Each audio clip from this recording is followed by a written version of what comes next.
Got it. Got it. Listen, I'm trying to get myself together here, man. Good afternoon again. Good afternoon. We are back with another episode of the Darion Hopkins Show. I am your host, Darion of the Darion Hopkins Show, and I have my co-host here. You know, Mac, what's up, man? I What's gotta up, turn this man? way. What's going on? What's going on? How you feeling today, man? I'm feeling great, man. I'm feeling great. Like Um, I've been watching First Take. I've been watching a lot of people dogging on the Celtics, but when they just put their picks in on First Take and on Get Up with Greeny, everybody dogged on the Celtics a little bit, but most of the people, everybody with Foxworth on Get Up, just picked the Boston Celtics to win tonight, though. that's not a That's good thing. Nah, yeah, exactly. Lewis Riddick sat there. That's not a good thing to hear. You know what I'm saying? So, Yeah, I no. mean, How can you be confident and pick somebody and then turn around and kind of dog them in talks all morning? But you turn around and pick them. Nah, man, I don't need your bad juju. Take your bad juju back. You know what I mean? well, technically, it's gonna be a lot of things that we want to talk about. We're gonna get more deep dive into what they said because I know you was watching it and stuff like that. We're gonna do our bets for today. We have some NFL news coming out of the New England Patriots. Some trade packages that will need a fresh start for some certain players in the NFL.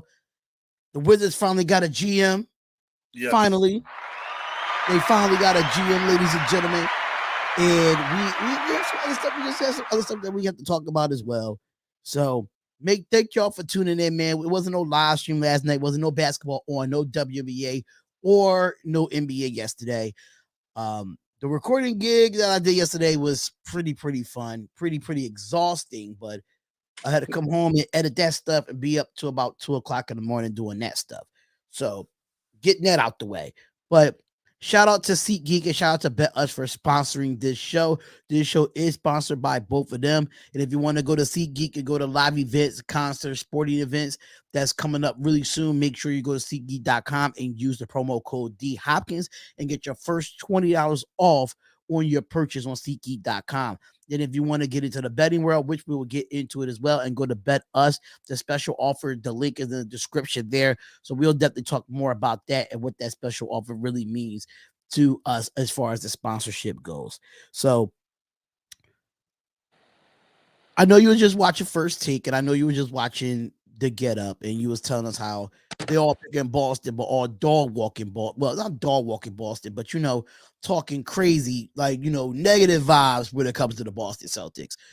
So, if you could go a little bit of a deeper dive into what they said, and I'll just give my response on, So so it was pretty much as like everybody kept referring again back to Game 3. Oh man, they got their confidence was gone. They got blown out. And the crazy thing is the only person on Get Up that actually picked the Heat to win was Dominique Foxworth. But Dominique Foxworth even said he was like they didn't necessarily get blown out in Game 3. They took a lot of 3-point shots in Game 3. They missed a lot of those shots. And he pointed out he was like if they would have even made if it would have been five more, if they would have made five more, they possibly could have won the game. But again, like when you're missing those threes and you keep going after the three and you continue to miss, it lets the gap open up even more. And I absolutely understand what he's saying. And then you had, people like Lewis Riddick, and he was pretty much saying the same thing over and over again. It's like if they're susceptible to losing at home. They're susceptible to being blown out right, by Miami because Miami's already done it. So and it was just like he kept reiterating those same two things.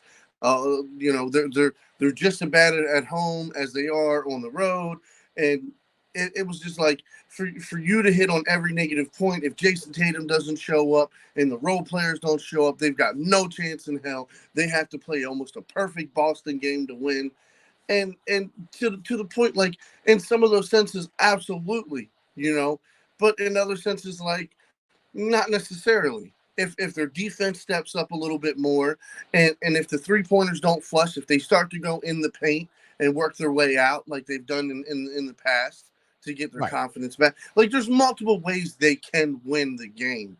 and to literally put it that they all have to have a phenomenal game to be able to beat the Heat is just that's outlandish to me, and I I don't take offense to that. I don't think so. And my response to that is that you need everybody to play great for Boston. Because if Boston was playing great those first 3 games, maybe we wouldn't be having this conversation right now. Oh no, So if you absolutely. so in that and that's in that quote in itself, I'm like, okay, yeah, everybody needs to play well, like from your bench that comes in Yeah, to your again, starting that's five. well. That's If well. because it's still They an didn't say elimination game well. They tonight. said great. They said great. They're talking about our top 6 to 8 guys need to put up double-digit points, and that's just not true. That's just not I true. I agree with that. For me, I mean, if you look at the last game, if you look at the box score, all 5 players was in double figures. Yes, And yeah, you, no. They said 6 to 8. They're talking about White. They're talking about Brogdon. They're talking about Horford. They're talking about Williams. Like you're adding all these names together, and you're saying all these guys got to hit double digits. That's just not true. It's not for us to win. To say like everybody's got to score, everybody's got to be high percentage for us to win. There's other ways to win. There is, and Boston what would be has the other? won. What would be that other No, way? no, no, Because no, I no. feel like We need the role players to step up and hit the shots. I'm not saying that, but I'm saying to have to guarantee every one of Boston's role players need to be in double digits.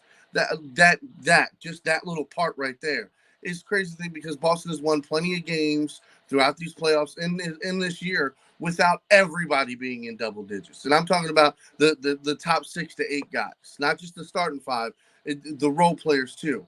And I'm saying like yes, the majority of them are going to be the starting five should definitely be, but more than likely Horford's not going to be in double digits. But Brogdon can, but White can. So it kind of subs out in substitution. Do we need a complete game? Absolutely. Does everybody need to play good? Yes, but everybody doesn't have to play great. Like if somebody I can mean, have great can be see the word great can be used in certain ways. Great can means that even if you could get like 10 or 11 points, that could be considered great is what they stated. I don't think they put emphasis on what the word great means when it came down to that segment talking about them. well, I Great mean, means is that they're not like Jared Vanderbilt that don't score shit. You know what I'm saying? That's not great. yeah, You feel what I'm saying? So great means like, okay, you can get 8 from Derek White. That's considered great for him coming off the bench. You know what I'm saying? Brogdon could come in and give you like 14. That's considered great. But in the instance, I don't know if you saw on Bleacher Report, but Brogdon, reason why he hasn't been playing well, he has a partial tear in his elbow on his shooting arm, and he's playing through it. yeah. I heard about that So this morning when I was watching, and then so Vincent is that's supposed the to be reason why out. he's really kind of been off in the last couple of games, if you can tell from his play. Yeah, absolutely. And Vincent's out tonight for the game. Yep, Gabe Vincent's out tonight, but I think that's not. I think that's really not a. It's a factor, but it's not a factor because if you look at the game 3, yes, he had a great 29 points, and then he really didn't play well in game 4. But I feel like with this Miami team, they overcome a lot of obstacles to get to where they got to, and we all know the rumors about Tyler Hero being cleared to do all basketball activities, but I don't know if they're going to play him tonight. So my Oh question no, to everyone, no, I no. don't think they're I, going to play him tonight. I I mean, don't think they'll play him tonight. I think like they're gonna now let him go full scale on the basketball court. He's gonna have to get at least a couple practices. He's gonna have to clear his shooting. And when you clear shooting, you're going to have to do every type of shooting drill there is, from off the dribble to just stand, catch and shoot. Like he's going to have to clear everything, and then it's okay. How quickly can we get him acclimated into the game plan and get him in the court and get him in the game? Because it would I wouldn't be surprised if it's not this game, but the next game, he catches anywhere from 10 to 20 minutes, and then it just builds from there. But yeah, Tyler Hero coming back. That's damn. That essentially, if the Boston Celtics, even if the Boston Celtics win tonight and go to Game 6, okay. If Tyler Hero is playing in Game 6, oh, that's almost the nail in the coffin because that kid he's lights out. Yeah, and now I feel like now you bring in the experienced Kyle Lowry. I know you wanted Kyle Lowry on that second unit, but now you're going to have to start him. Unfortunately, you're going to have to start him at that point guard position. You really could put Caleb Martin in there because Caleb Martin doesn't really push the ball, and you need a scorer on your second unit. And Caleb Martin is that scorer on the second unit Oh, for for sure. this team. But it really hurt the second unit as well for Miami because now who is going to be that guard that if you need a stop or you need a rebound when it comes to a point guard and that they'll put their body on the line, that's not in the second unit no more because Kyle Lowry has to start, unfortunately. So hopefully Eric Spoelstra can figure out what he's going to do with this team as far as tonight. But Hero doesn't make them worse, practice Islam. I absolutely disagree with that. He does not make them worse, but it would make it worse to have him come back and play him the minutes that he did, because if you look at the last time he was injured, they rushed him back and he didn't play well. And I don't think you need to rush him back if he's going to be out the whole playoffs. Let him be out the whole playoffs. God forbid if Miami lose this series, which I don't think they will. But I don't really care about what the Raiders are going on with right now. I have not heard that news nowhere, no while. I don't know where you got that. And Lava said Jimmy G has a foot injury already. Well, I mean, he's been working on that foot. He's been focusing on that foot injury since last year. So it's early. It's OTAs. I'm not concerned. So I'm not going to get into that right now. But when it comes to this game 5, it's pivotal for Boston and it's pivotal for Miami. Miami needs to end it tonight. In Boston, do you really want to go back to Miami, even though that you had that one good game? You know what I'm saying? So it's gonna be tough. It's gonna be tough. Yeah, no, I'm gonna say this, like, literally the keys to the game for the Heat is literally Bam has to show up, play both sides of the ball, all 4 quarters that he's on that court. If Bam shows up, Jimmy you can't have him get in foul trouble. Absolutely not. Yeah, and that's been the whole biggest thing is, like I've watched most of the Heat games. When Bam comes out and he plays like a dominant big man and he takes no prisoners, bro, you guys are lights out. You guys are lights out. Everybody else can step up, and even if one person doesn't do as good from game to game, like that right there, him getting you a double, getting 12, 13 rebounds, getting 20 some points. Like that's the type of game he needs tonight. So my keys to the game for both teams is this: if Miami gets up big, I don't see Boston coming back. But I feel like they gotta push the ball. They gotta get in transition. Is the reason why Miami's up 3-0. They gotta get in transition, or when you get in transition, you see Bam as the trailer. You got to give it to him. You got to give it to him and let him bang down there in the paint. You got to let him bang. You got to and another thing, a key is keys to the refs. This is pivotal for both teams. Stop giving the ticky-tacky goddamn fouls. Period. These are grown-ass men. This is to get to the NBA Finals. Let these men play in this game 5. Please do. If it's a really, really physical type of foul, call it. But if it's some bullshit that he just tapped you like this, let it go. Let it go. And these men need to stop complaining about those ticky-tack fouls as well. So even though that's not a key to the game, but they got to get up and down the floor. They got to play defense for Miami, and they got to make their shots. Simple as that. Boston side, this is your home floor.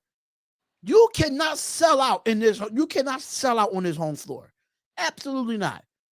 So if I'm Jaylen Brown right now, knowing that he has one of the terrible 3-point shootings in his series, you should be in the gym right now getting shots. I don't care. I don't care if you're 12, 14 in the afternoon. I don't care. Jaylen Brown needs to be getting in there and getting his shots up right now, because we know Jason Tatum is going to bring his shots. He is. I think he's woke up from the dead. But Jaylen Brown, you need to get in the damn gym right now and get these shots up. Because probably a little bit of Marcus Smart as well. Marcus Smart didn't really have some good games in Boston either. But Jaylen Brown is the main one for me. He's the main one. He got to get in the gym and get his shots up right now. No, I mean I'm right there with you. I completely understand, and that's from that type of standpoint. It's like absolutely. But from what I expect, these guys should have been doing this every fucking game. Like this shouldn't be something new, especially where you're at. You're in the playoffs. You need to be, looking at 200-300 shots a day. Because when Yeah, you, especially like you said, and that's what most of these guys do when they have a game. They come out. They'll go to the arena in the morning. They'll have a 2-3 hour little workout, shoot around, go back to the hotel, take a nap, come back like late afternoon around 3 o'clock, get a nice little shoot around, go in the back, stretch out, get a rub down, take a nap, do whatever your pregame ritual is. And I mean that's usually how that type of stuff goes. You come back out hour or two before the game, get some shots up. Now, not every player is like this, absolutely not. But your grinders, that's usually what a grinder type schedule. Thank God for Kobe Bryant because Kobe Bryant gave the grinders a schedule. yeah, absolutely. And Dante Rogers, just want to let you know, stop comparing Jason Tatum to Kobe Bryant right now. Not right now. I'm not saying he's not the same as Kobe, but He's don't call him not, baby Kobe just yet. not, I had he's to tell not. Dante in the chat, stop calling him baby Kobe. I understand he got trained by Kobe Bryant. Agreed. But he's not baby Kobe. Just stop saying that. Stop saying that about a GOAT. I tell you what, if he was baby Kobe, right, he wouldn't be passing out of the paint. He'd be dunking shit. He'd be making shit happen in the paint. And Right. what have we watched him do? Like when did we ever see Kobe jack up 14 3-pointers and miss? Not, I mean, in his career, it really didn't happen very often. His game is completely different. Yeah, he might have been coached by Kobe, but that's not Kobe. Like Michael Jordan. You look at Michael Jordan, you look at Kobe. You know what I mean? Like that's who he emulated his game off of. And Right. Michael and Kobe Bryant did. He stole 99% of Michael Jordan's shit, and 50% of what he stole, he made better. Right. Absolutely. Absolutely. You know, Jordan was, if you look at Jordan was athletic, but Kobe was athletic for the era that he was in. Like nobody really was just athletic for him. Like if you Yeah, look at the and styles of play, you can tell Jordan was a little older in his swagger. If you look at it, then Kobe gave you that flash of the Jordan that could have been when Jordan first came in. Like it gave you that flash, it gave you that swagger, listen, and I don't think Jason Tatum has that yet. He don't listen, have that swagger for me yet. He just listen. doesn't. I'm gonna tell you this. I've met Michael Jordan and I've met Kobe Bryant. I've got literally stood right in front of them. Okay, Right. me and Michael Jordan almost eye to eye. Me and Kobe Bryant is closer to 6'8" than he is 6'5". I can promise you that. You know what I mean? And I'm like right on the nose of 6'6". So it's like Kobe Bryant is definitely taller than Michael Jordan. And I'll definitely say this, like athleticism wise, dead even. Like dead even. And Kobe Bryant definitely had I'd say better late years than Michael Jordan because of the simple fact is all the equipment, all the technology that was available for Kobe in his later years versus what was available for Michael Jordan. And the same thing Right. is like today. Like if you go back and you give a Bill Russell and a Wilt Chamberlain motherfucking the same technology and the same tools that the kids had the guys have now. Are you fucking kidding me? You think these guys still wouldn't dominate? You know what I mean? But no, if you take him from 1966 and play him against the guy today, yes, the guy today's got a better diet. He's probably a little stronger. He's a little faster. He's got better shoes. He's got better equipment. You're learning from a tablet versus these guys sitting there writing on a pencil on a piece of paper and then having to mark it out and then write again. But listen, this is gonna be an awesome game, man. Who are you? And I know you probably taking Boston here. I know you probably taking Boston because you have the faith after game 4. But give I me mean, three reasons that you're taking Boston tonight. And don't say it's home court advantage because I don't think it's home court advantage. no, I don't no. I don't say that. I'll But be honest with you. First off, okay, I'm taking it because the confidence they've shown since their back has been against the wall.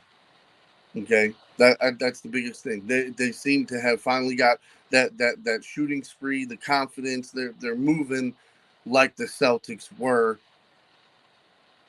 So that's one of the reasons. Okay, my number two reason.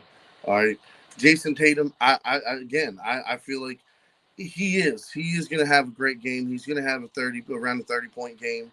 He's going to have 10 rebounds. He's going to have 7, 8 assists. He's going to have a complete game.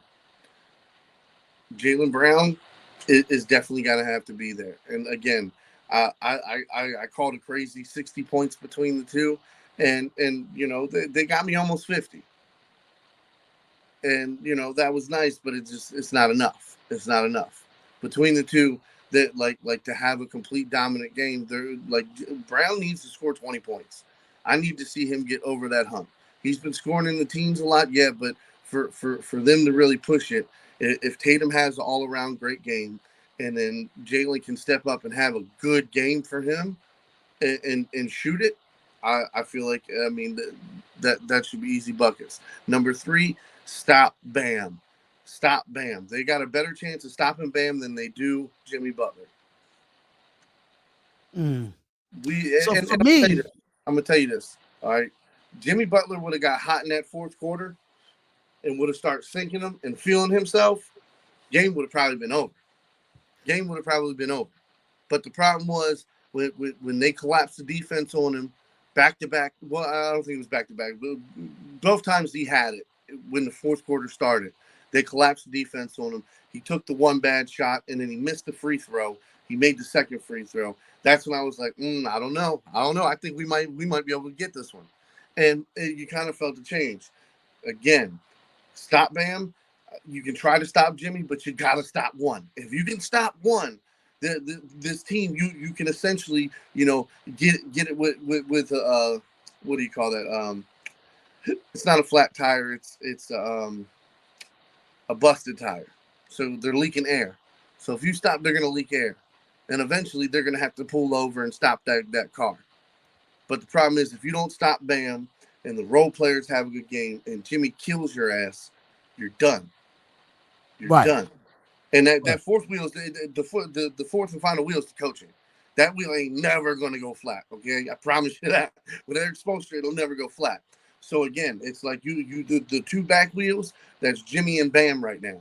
Those are the two main back wheels. All right, your other front wheel, that's all your role players. Same thing with Boston. It's a very similar thing with Boston. You got the bigs, you got Marcus Smart, you got Tatum and Brown.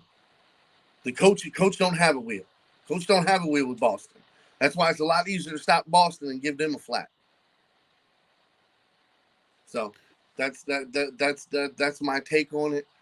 I feel like if all the tires stay inflated and they can get one of the Heat's tires, they can definitely win this game.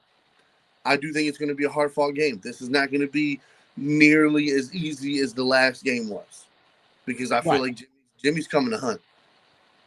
I know. Right. I don't know if you saw what he shared, and he's sitting there drinking a beer saying, "It's Jimmy time, bitch." Nah, I ain't see that. I don't like that from Jimmy Butler. I just want him to go out there and show that he's going to do it. It was just shared a lot on social media. I'm not necessarily saying he made that shit today or he made that shit yesterday or whenever he made it, but I know that shit has been shared around a lot, and that shit is just it's a big mood. It's a big mood, and like I said, if they can play their game, and Bam can have a game, and Jimmy Butler can do his fucking thing and cook, I mean, Eric Spoelstra's going to put him in the right spots. I really think the X factor for Miami to win this game is the leadership of Kyle Lowry. He's been in these situations. We know Jimmy Butler's been in these situations, but to have these other young guys rally around those two.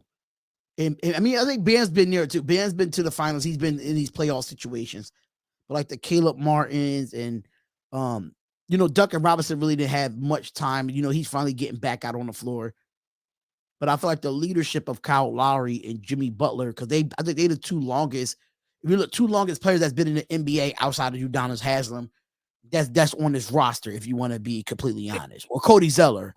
But Cody Zeller hasn't really been to an NBA Finals or a playoffs because he's been with a bum behind Charlotte team. So that's another story for another time. But I think Kyle Lowry is the catalyst of what needs to help them lead this team. He can't put up ill-advised shots if I'm Kyle Lowry, knowing that Gabe Vincent was the starter, now, and Kyle Lowry probably has to step into this role. It's time for Kyle Lowry to go back to Toronto Kyle Lowry tonight. It got to be Toronto Kyle Lowry. And not, I'm not saying you got to score 28, 29 points, but you got to put your body on the line. Get these guys motivated. Make sure, because, if you look at game 4, their body language was so bad. It was so bad. It was so bad. And I felt like Kyle Lowry, he did hurt himself a little bit in that game. And I know he's probably going to play tonight regardless. But I think Kyle Lowry leadership of Toronto's Kyle Lowry leadership could be here tonight. I really think that is one of the main factors of why Miami wins this game tonight. He's going to be the X factor here.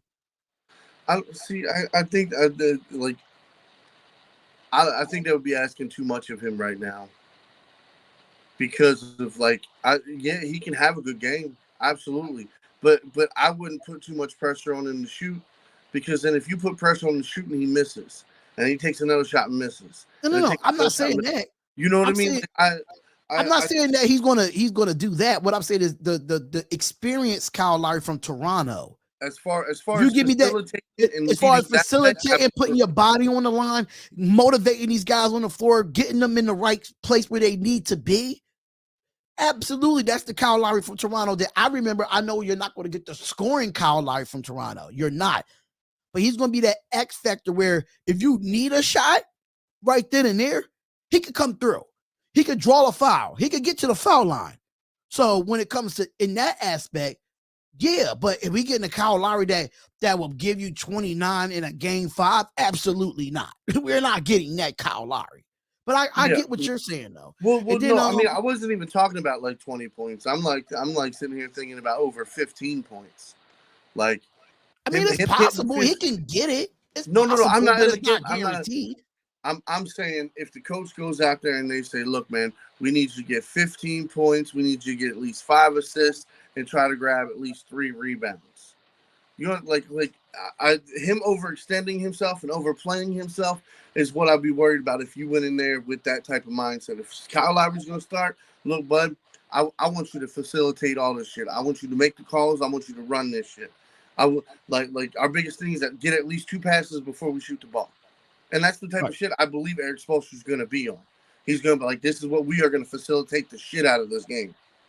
And I feel like whoever gets that second pass, if they're not open, and whoever, essentially they're going to pass to open. And I feel like they're really going to be trying to play team ball tonight. And that's what gives the Heat such a good shot at this. Because if they play good team ball and Bam gets his double-double, literally, even if he only scored 15 points and got 10 rebounds, no assists, a block shot, that would, and that's still a really good game for him. Yeah, and that would probably almost enough to really help push everybody else to the win. But again, like I said, if Bam can show up, if Jimmy can show up, if the role players can show up, there's no reason they can't beat Boston. But like I said, I have to kick it to the Boston side, because again, Boston does have a little edge on them as far as talent-wise. Boston has a little bit of edge on them as far as defense, and the matchups that they can get. Because I mean, let's be honest here, not everybody on Miami can drive it down to the hole, especially in ISO. When you got a man up on you, not everybody can just blow past somebody. And another thing, y'all don't have for me, in my personal opinion, I don't think you have a defensive answer for Caleb Martin. I don't think you do.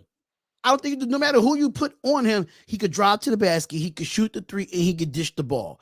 He's been the most, outside of Jimmy Butler, he's been the most consistent player on this team, averaging 25 in this series against the Boston Celtics. Yeah, absolutely. And I think the Boston doesn't have a answer for him right now. I just don't think they do.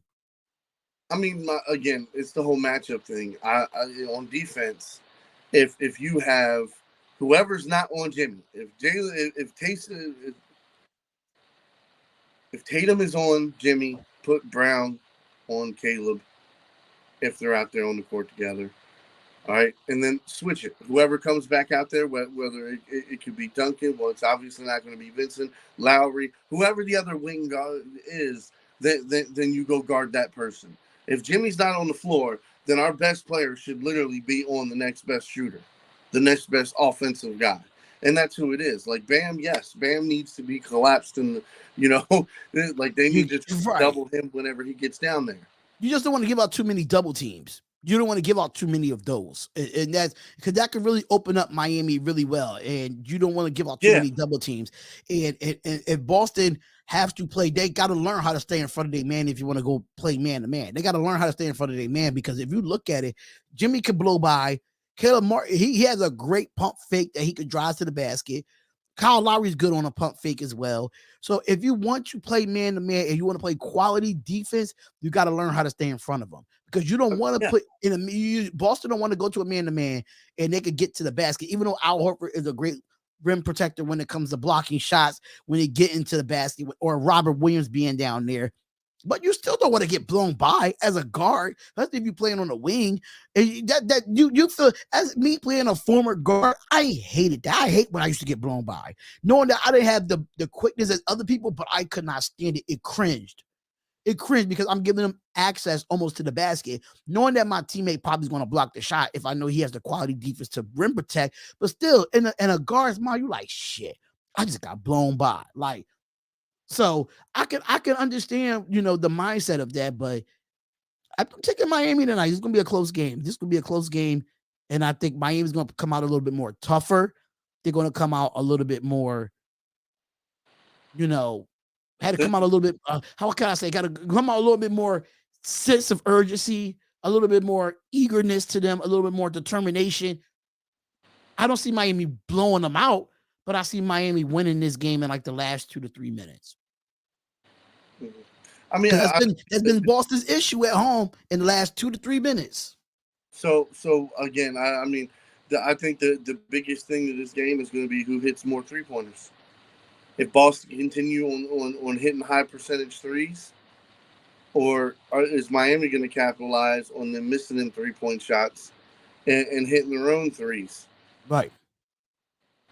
Yeah. That's another thing too, because I've learned from both teams, they play better and they shoot better when you play from the inside out. They play that's on the same level of both teams when it comes in that aspect. Drive, collapse, kick out. That's what both teams are really good at. And I don't take that. I don't take nothing away from Miami, but Boston does that really well, and it showed in Game 4. Yeah, it showed in Game 4. You drive and they collapse, kick out. Jimmy Butler and Miami used to do the same. They did the same thing in the first 3 games. Drive or high pick and roll. When you do the high pick and roll, then you drive. They still collapse. Kick it out to the open person. It's going to be who could do that the most, and who can make those threes or make those mid-range shots. So yeah, I definitely agree with you there. I agree with you there. So, let's get into it, man. Let's get into it. Michael Winger is leaving the Clippers to run the Washington Wizards. Finally have a GM, Mac.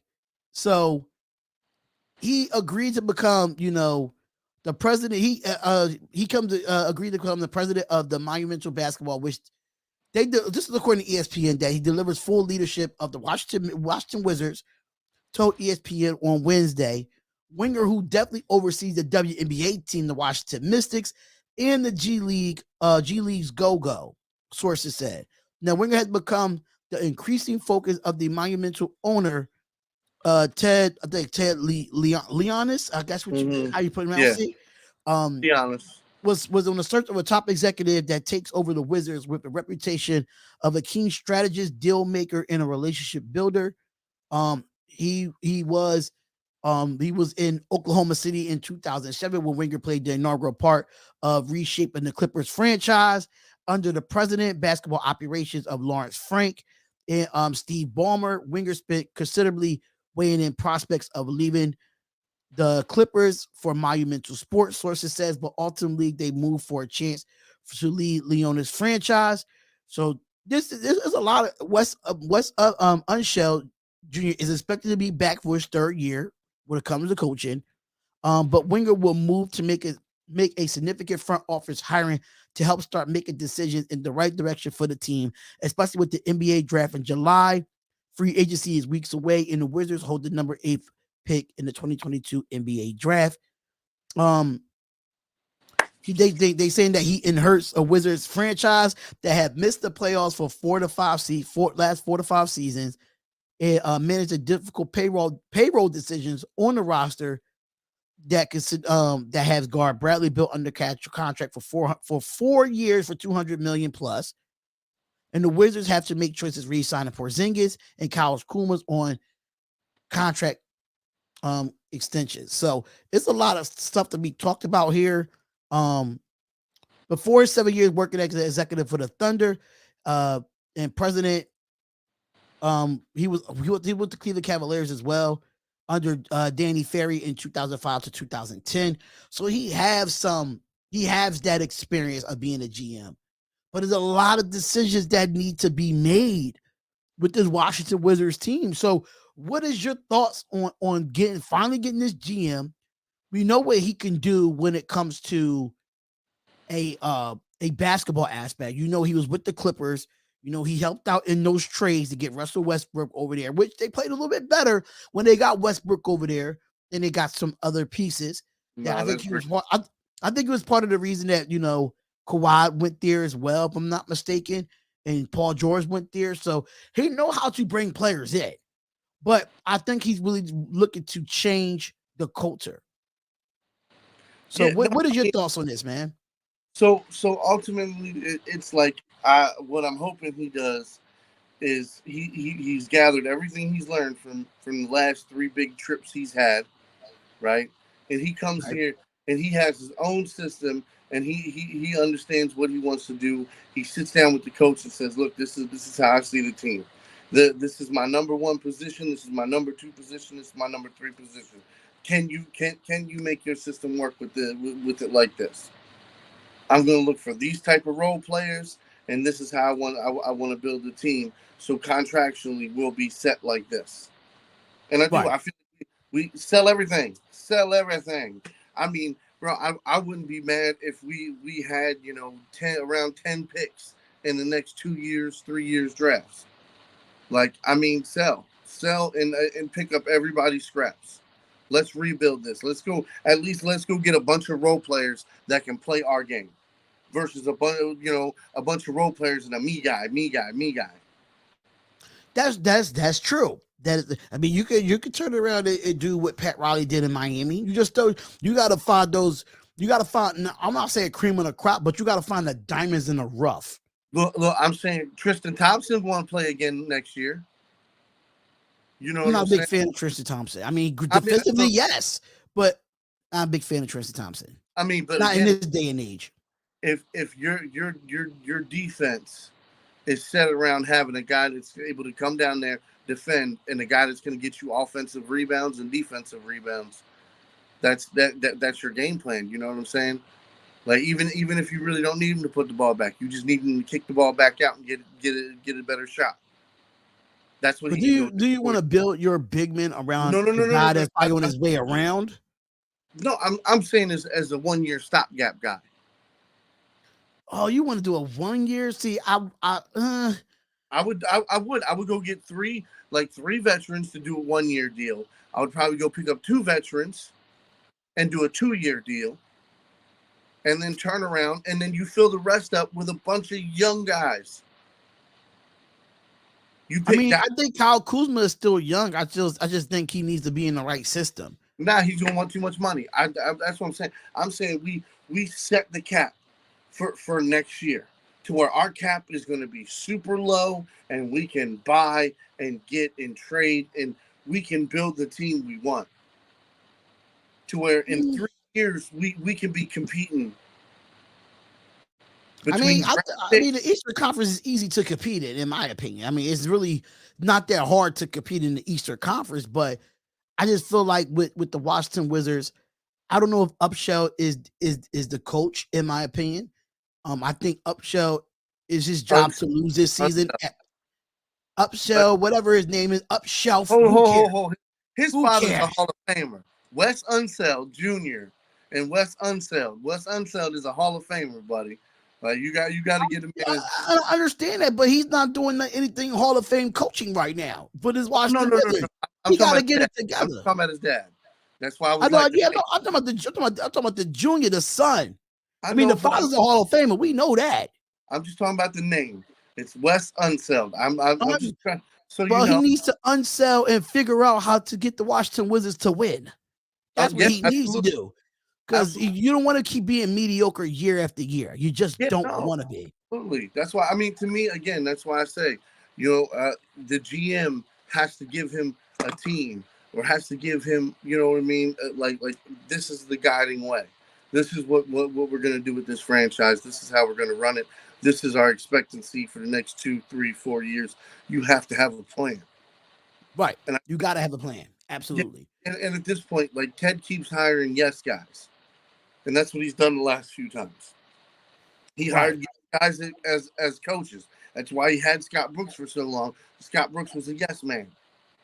He didn't care what you gave him. He just okay, yes sir, and that's not what you need. You need a coach that's gonna get it, that's gonna say something and be like, no, this is what I need. This is what needs to happen. This is how I can work. It's gonna tell the truth and not just lie and put mediocre bullshit out there. And again, you can only expect so much from Wes Unseld Jr. because of what he's been given. And then, Bradley Beal continuously being hurt. And then having Porzingis here. And he's like, and it was, he had more good games than he had bad games. But again, he's not going to win you a game. He's going to put up his points. He's going to do his thing, but he's not a go-getter. Kuzma is like the same thing. He's gonna go out there. He's gonna do his best to get his game, and that's pretty much it. When you got guys that are going out there that are playing to get their game and not win the game, that's what happens. Okay.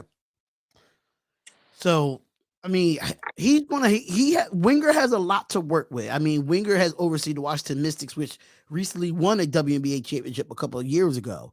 So, I mean, he has to go out and bring players in, especially in free agency, to see why to come to the Wizards. No, man. Only reason why I say that, Matt, is because of the mediocrity from the last couple of years. There's no traction to come to DC. So you're going to have to do some type of work if you're Winger. Yeah, you have to do some type of work to bring those players in. Yes, the Clippers always been the baby brother to the Lakers. We always knew that, but he found ways to bring players to the Clippers, and I think it's going to be coming down to free agency. I'm not asking to go out and get max contract players. I'm not saying that, but you want to come in and get 2-year players or 1 year or a few 1-year players, but get some 2-year players as well, and don't break the bank and still get some quality out of them. Like for real, you could go out and get. I mean, I don't know who all in free agency as of right now, but if there's some free agents out there that's not looking for a max contract, they're looking to like not take a pay cut, but don't take the less minimum, but manage your cap a little bit better to make your team a little bit more quality. You gotta find somebody that's going to be the face of that team. And right now, there's no identity with the Washington Wizards as far as player personnel wise. And I just feel like now Winger could come in and actually get that done. I think he can make that change. It won't be a first year change, but it definitely be a second and third year change for Washington. Oh, for sure. And that's what I'm saying. Like he's gonna have to change the culture and completely rebuild. And I'm sitting here trying to go on this damn thing and figure out who the top 100 free agents are for this year. Because I know we tried to talk about it yesterday until we heard about the whole John Morant thing. So yeah, when it comes to that, the experience with Winger, I'm kind of happy that the Wizards does have a GM at this moment. And because remember we've been talking on multiple podcasts is that Wizards don't have a GM. Wizards don't have a GM, and look, boom, Wizards have a GM. And I don't even think you knew they was actually looking for a GM at this moment. I didn't even think you knew. Oh I no, don't know. they've been doing interviews. They've been doing interviews for like a month now. Okay. So they've definitely been doing their homework, and I'm happy they picked somebody that actually has a good background and not just another Ted Yes guy. Yeah, absolutely. And I just feel like now with the free agencies coming up, I don't know who's available, which I think you're looking up at this moment of who's available as far as free agency go. So, I mean, as far as free agency go, depending on who's available and what would be the fit for the Washington Wizards at this moment, because I feel like he could turn this team around and bring them back to relevancy again. I mean, it's not that. I mean, it's not hard to do it in the Eastern Conference because everybody keeps saying every year the Eastern Conference is more weaker than the Western Conference. But I think that's starting to change a little bit, vice versa. I think Eastern Conference starting to get a little bit more better now over the years. And I think Washington, if they find the right pieces and find the right players, they could definitely be contenders in this conference. They really can be. Oh man, this is hilarious. Guess who number one is? Who? James Harden. And then it's Winger, I'm gonna tell you right now, because we about to get to that topic next. But Winger, I'm gonna tell you right now, don't pull the trigger on that. Don't do it. You're gonna be stuck if you get him a max contract. You'll be stuck in that contract. we got So is James Harden and who else? Because we're about to get to James Harden stuff. Okay, so yeah, Kyrie Irving. Then we got Van Fleet. We got Vucevic. We got Okay, Vucevic is not bad. Porzingis. Okay.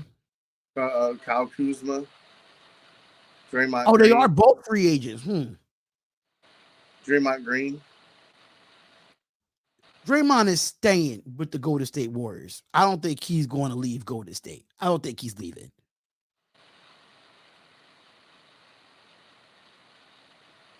That's the top ones. Yeah. Hold on. I'm trying to click to a different one. The page froze on me. I'm trying to.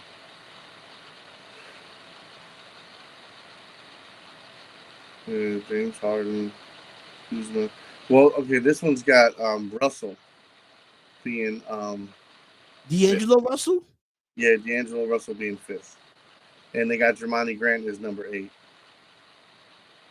Oh, so these are like the top 10. Number 10, number 9 is Westbrook. 10 is Lopez, Brooke Lopez. 11 Brooke is Lopez. That's Brooke Lopez. That's the one that's from Milwaukee, correct? Yes. I wouldn't mind bringing him in Washington. Gary Trent Jr. Gary Trent is a good bench player. He's a good bench player. Kelly Oubre. Okay. From the Celtics. Christian Wood. This one's got Kyle Kuzma 15. Cam Johnson with the Nets. Oh yeah. If Brooklyn does not get re-signed Cam Johnson, that's going to be a problem. Look, they got Dillon Brooks at 18. Oh, Dillon Brooks sucks, man. He sucks. He's garbage to me. I'm sorry. He sucks. You got Jacob Pertel at 17. Who? Jacob Pertel. I don't know. Don't know who he is. Toronto. He played for Toronto. I mean, he played for the Spurs for a few years too. 19 and 20. You got Jordan Clarkson and Josh Hart.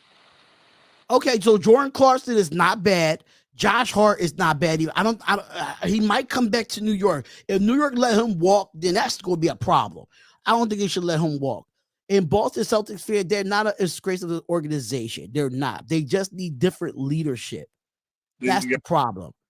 That's the problem. They just need different leadership. And now we're knowing that they got Winger coming over from the Clippers and being the Wizards GM, a lot of things is going to change. Just watch that, man. I wouldn't call them a disgrace. It's worse teams than the Wizards out there that we could call a disgrace. The Charlotte Hornets was definitely a disgrace. We're not going to talk about that though.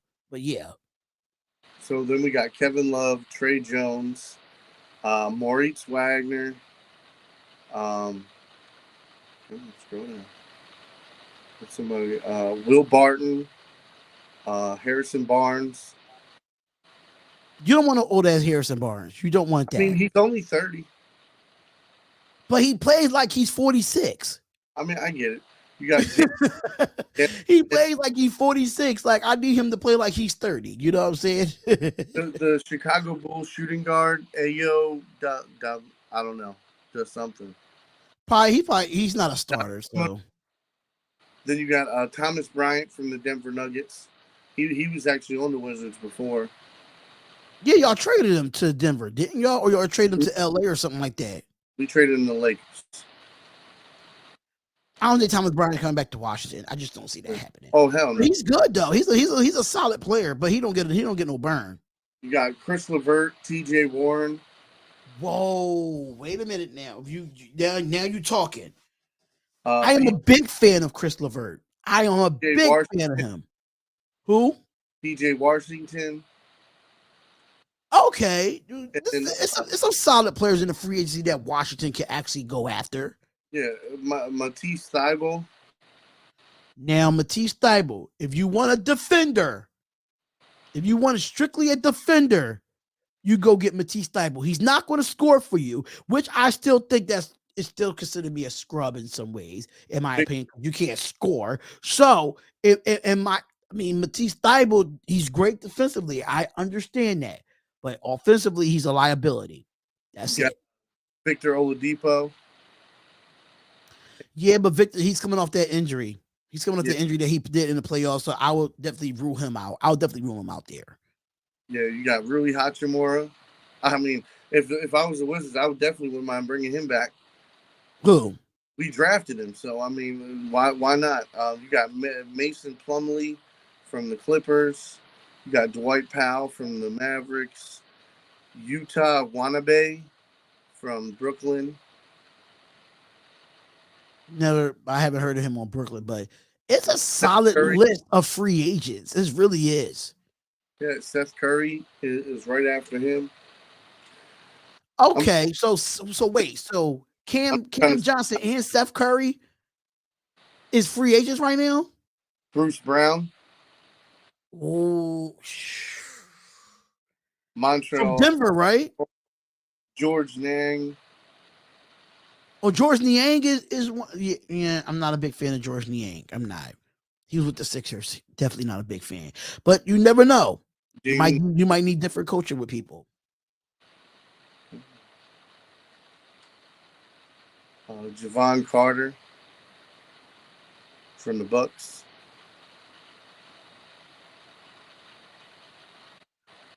Bruce Brown is staying in Denver. You just never know, Boston Celtics fan, because so Jalen McDaniels from the 76ers, Max Strus. Max Strus? Yeah. Max Strus, you staying in Miami. F that. You're not going to Washington. No, you're not doing it. You're not doing it. No, you're not going to Washington. But I'm want to reply to Boston Celtics fan saying Bruce Brown is staying in Denver. It really depends if you want to stay on a championship team or you want to go for the bag because how you performed in the playoffs. You got to look at it from that aspect. Andre Drummond. Now you know why people are sleeping on Andre Drummond. I don't get it. 20 years old. Hold on. I forgot it. Like this man is younger than me.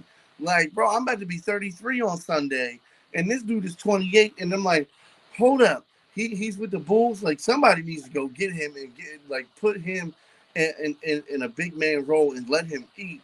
Like, that is a guy who's gonna get you a double almost every single game. Exactly, Joe. Why people sleep on Andre Drummond so much? I understand, like he's been on so many teams, and I was so mad that the Sixers traded him because he was definitely great for the 76ers when he was there when Joel Embiid had to come out.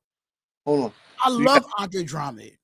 You got Terrence Ross, Torrey Craig. Like, you could definitely build with these free agents. Washington could definitely build. But let's see what Washington's salary cap is because of Bradley Beal's contract. I mean, but that's what I'm saying, dude. We can trade that away. We can trade that away. Yeah, but I mean, but you can't do that into the trade deadline, correct? No, I mean as soon as the year is open, I think what is it? It's yeah, as soon as free agency is open, we should be able to trade. Why aren't we talking about Game 5? Because you came late. We talked about it in the first segment of the day. We talked about it. We talked about it in the first segment. You missed it. You missed the live. We talked about it in the first segment. What we talked about it for like 30 minutes? Yeah. We talked a whole breakdown of Game 5. We talked about it. So when it comes down to it, y'all miss out. You got to come to the live earlier than expected. My co-host Mac, he broke down how Boston was going to win, and I broke down how Miami was going to win. We broke down what First Take said, what the Get Up said. We broke all that down already. So you just missed out. You literally just missed out on because that's usually some of the first topics that we talk about is the Heat versus Celtics Game 5 and trade Bradley Beal and start over. I mean, if that's the case, then I don't mind that Arku. But I mean, I think y'all should never gave him that 4-year extension. Y'all just should have let him walk or traded him a couple And of years back. I think that's why the GM that was here ain't here no more, because that it was just a bad move. It was a bad decision, and the guy banged on the table for him and said, "No, Bradley Beal's our guy. Bradley Beal's our guy. We're sticking with Bradley Beal." And they're like, "Now look, he's injured, and we're sitting here paying millions of dollars to do nothing." So, yeah, let's get a return on our investment. Let's sell him. You're gonna have some dead money, whatever. Fuck it, that's what you got to eat. But on what you can get back from him, I mean, shit, bro. What you want? I mean, literally, I'm gonna be honest with you. Like, if there was one person that I could go after, or I could try to get a pick, it would be like I would do everything I can to get that first overall pick from the Spurs. What do you want for it? I don't think the Spurs ain't gonna do that though. I would sell the farm and do nothing but get a bunch of role players to play behind Victor and build around that dude. Like that guy. When you're talking about, when I tell you he's like one of the generational players. I haven't seen it in a long fucking time since I seen LeBron in high school. And I remember I was in fucking middle school watching that shit on ESPN. Like, holy shit, this guy could be the next Michael Jordan. Like, it's Michael Jordan, Kobe, LeBron fucking James. And I look at this kid, and as far as offense goes, there's nothing this kid can't do. Right. He's a rim protector. He can move. He can defend all the way out to the fucking 3-point line. And he's 7 foot plus. And just to let y'all know, if y'all ain't see the article on Bleacher Report when he came out and said that he wants to beat Team USA, that's proving a point. Like, listen, I don't care if I'm from France and I'm a rookie. I want to beat Team USA. I don't care who's on the team. I don't care. And I love a mindset of a player like that. I don't care who you are. I don't care you're the best player in the world. I want to beat Team USA as a player coming from France. I'm so like, I love his determination. I love his grind. I do. You pick anybody you want on our team that we got left this year. Any of our role players, you take any of you. You want what was his name? Something. The white boy. You want him? You want whoever else is in the role player market? Like, bro, you Bradley Beal, both our picks this year. What you take it? Take it all. Take whatever you want. We'll pay the guaranteed money. You take Bradley Beal, and we'll pay the guaranteed money. That's it. You pay everything else. Matt Campbell for GM for the Wizards. Matt Campbell for GM. I mean, honestly, how is that not the biggest footprint you could put on this team? Go get yourself a superstar you can believe in that you can build around for the next decade. But Boston Celtics fan, I'm sorry that you didn't get a notification. I do apologize, brother. Sometimes with YouTube, it acts really stupid. Sometimes you have to unsubscribe to resubscribe to get the notifications. And for anybody that is subscribing to the YouTube channel, make sure you turn your notification bell on and make sure it says all on there when you turn your notifications on so you can see every notification. But sometimes you have to unsubscribe to resubscribe to turn your bell on and actually get a notification. I don't know why YouTube does that, But that's just been one of the problems that I have with YouTube of people getting notifications as well. But yeah, man. So we both made our picks for the actual game for game 5 tonight. And we're going to, turn back to that right now because we do have some bets on the line for game 5, ladies and gentlemen. We have some bets on the line here, in which is this beautiful bet line right here. If you see it, is presented by hopefully FanDuel and by Bet Us. Receive 125% of your sports book upon your initial deposit. So make sure you go to betus.com or go to the link in the description for that. Mac has 4 of these bets right here for game 5 tonight. I don't see no. Oh, I do see an over. I finally see an over here because I know lately you ain't really been doing over and unders with this series. So, Mac, break it down for us. What makes you Okay. go over this time in this game, man? Okay. So I'm gonna break the whole first bet slip down. So I literally I made a Miami bet slip. If this bet slip hits, that Miami is guaranteed to win this game. That's why I put Miami at the money line. I put the game with the over. I put Bam for 20, Butler for 30, Max Struess for 2 3-pointers. I had Gabe Vincent on here. Didn't know he was going to be called out. I made the lineup before. More likely, it's going to cancel out, so the bet's probably going to be a little bit worth a little bit less. But again, not too much because it's 2 3-pointers for Gabe Vincent.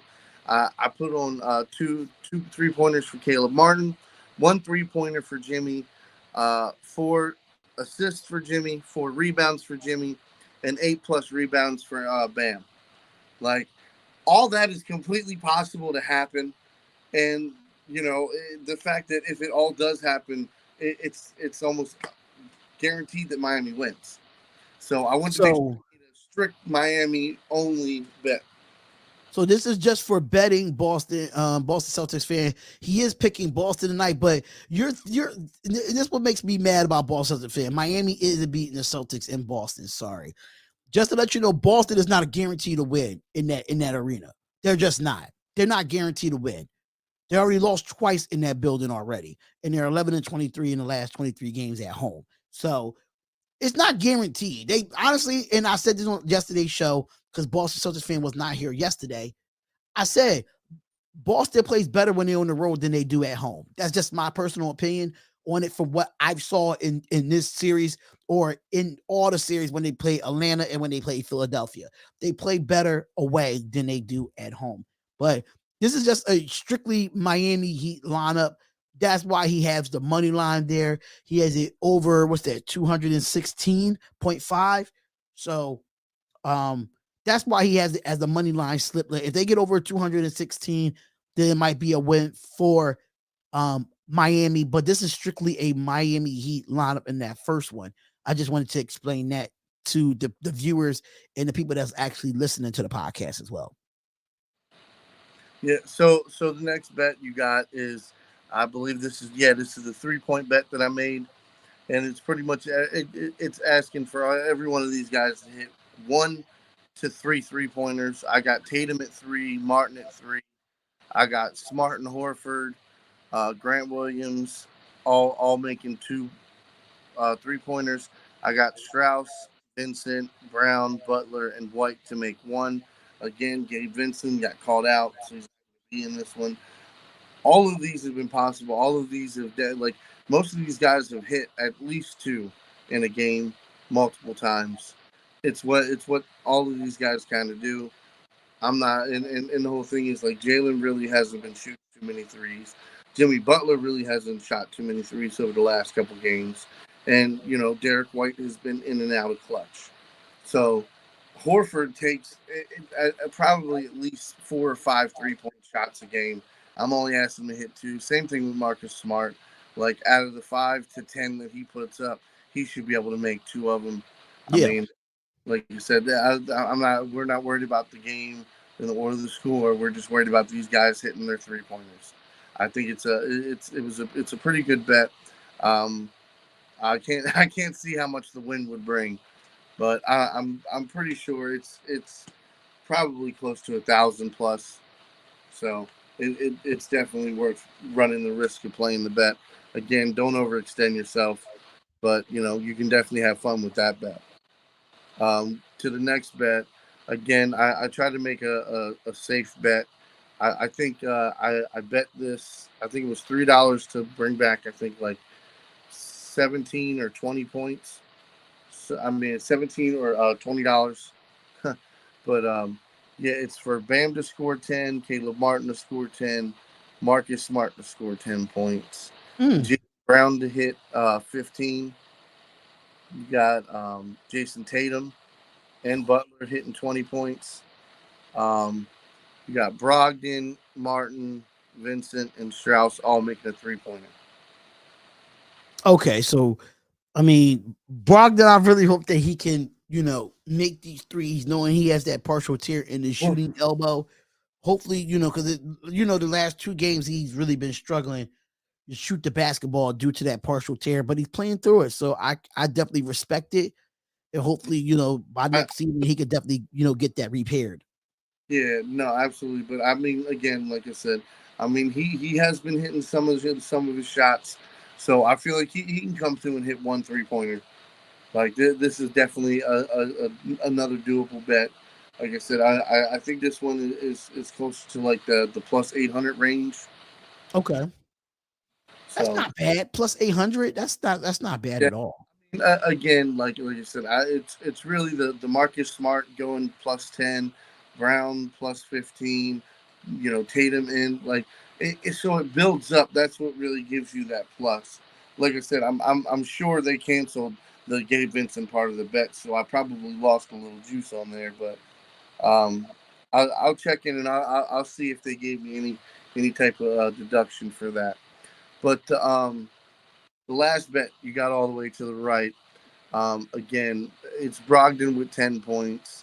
It's Gabe Vincent 10 points, Smart with Mm. 10, Martin 10 points, Bam with 10 points. You got same thing. Brown 15 points, Tatum 20 points, Jimmy Butler 20 points.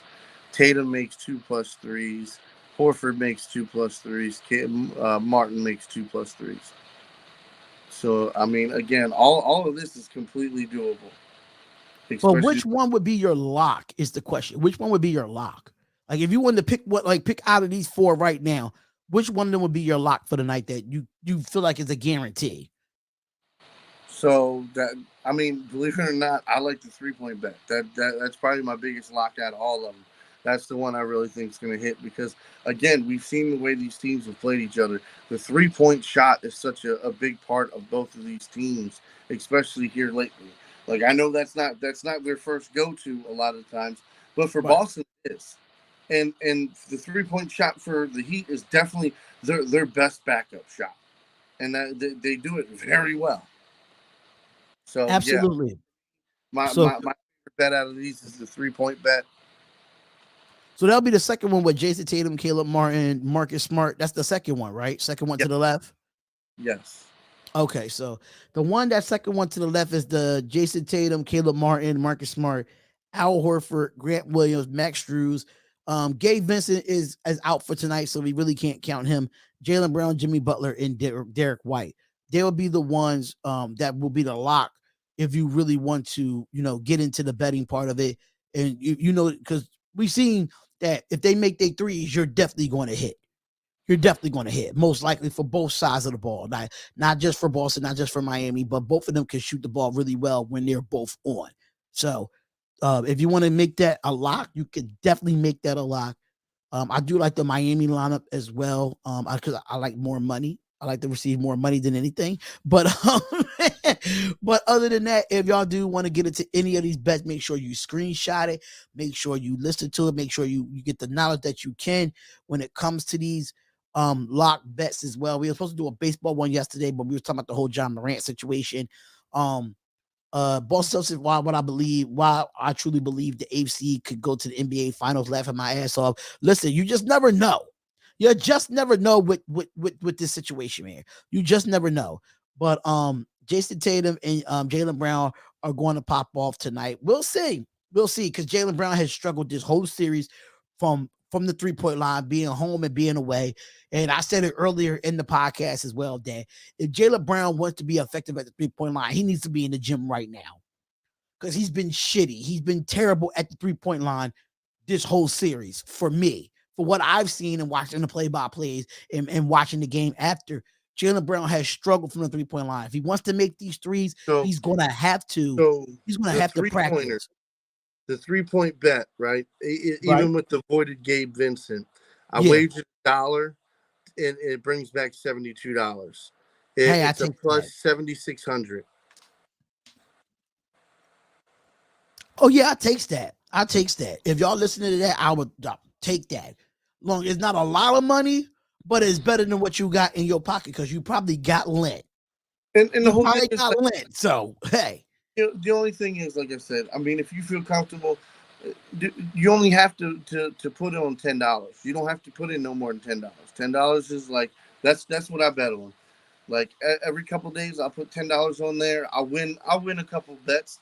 But like you said, I mean, the majority of my bets, I run like 3 or 4 parlays, or I run the really long bets, the 17 bet parlays. Like probably once a day, I make 2 50-cent bets for all the MLB games. you come out with more than you have. Hey, Yeah, no, you and come that's up with. Oh, go ahead. Go ahead. My bad. I didn't mean to cut you off. My bad. no, but I mean that's what I'm saying. Like, I try to stay inside my parameters, because the whole thing is like I've hit on a 17 bet parlay a bunch of times now, so it's not very odd for it to happen. But the fact is, when you're dead set, like, oh, I need to win today, you're not going to win, Yeah. and it's just, You gotta go. you You know, gotta go with the mindset that you. For me, I would go with the mindset that shit. If it happens, it happens. If it don't, it don't. Or I'll come in like, okay, I might just lose this bet, and then you never know. You might win the bet. yeah, no, and I mean it's just, again, I just try to let people know, like, it's not a source of income. Right. Like, It's not. it's not. It's called gambling for a reason, because more often than you win, you're gonna lose. Nobody's a guaranteed winner, and if they are, I mean, they must have something going with Vegas or something.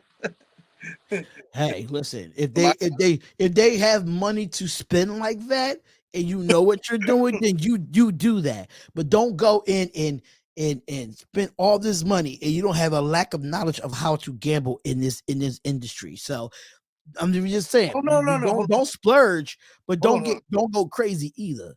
I tell you what, for any math people that might be watching this, there is a way to guarantee a decent winner, right?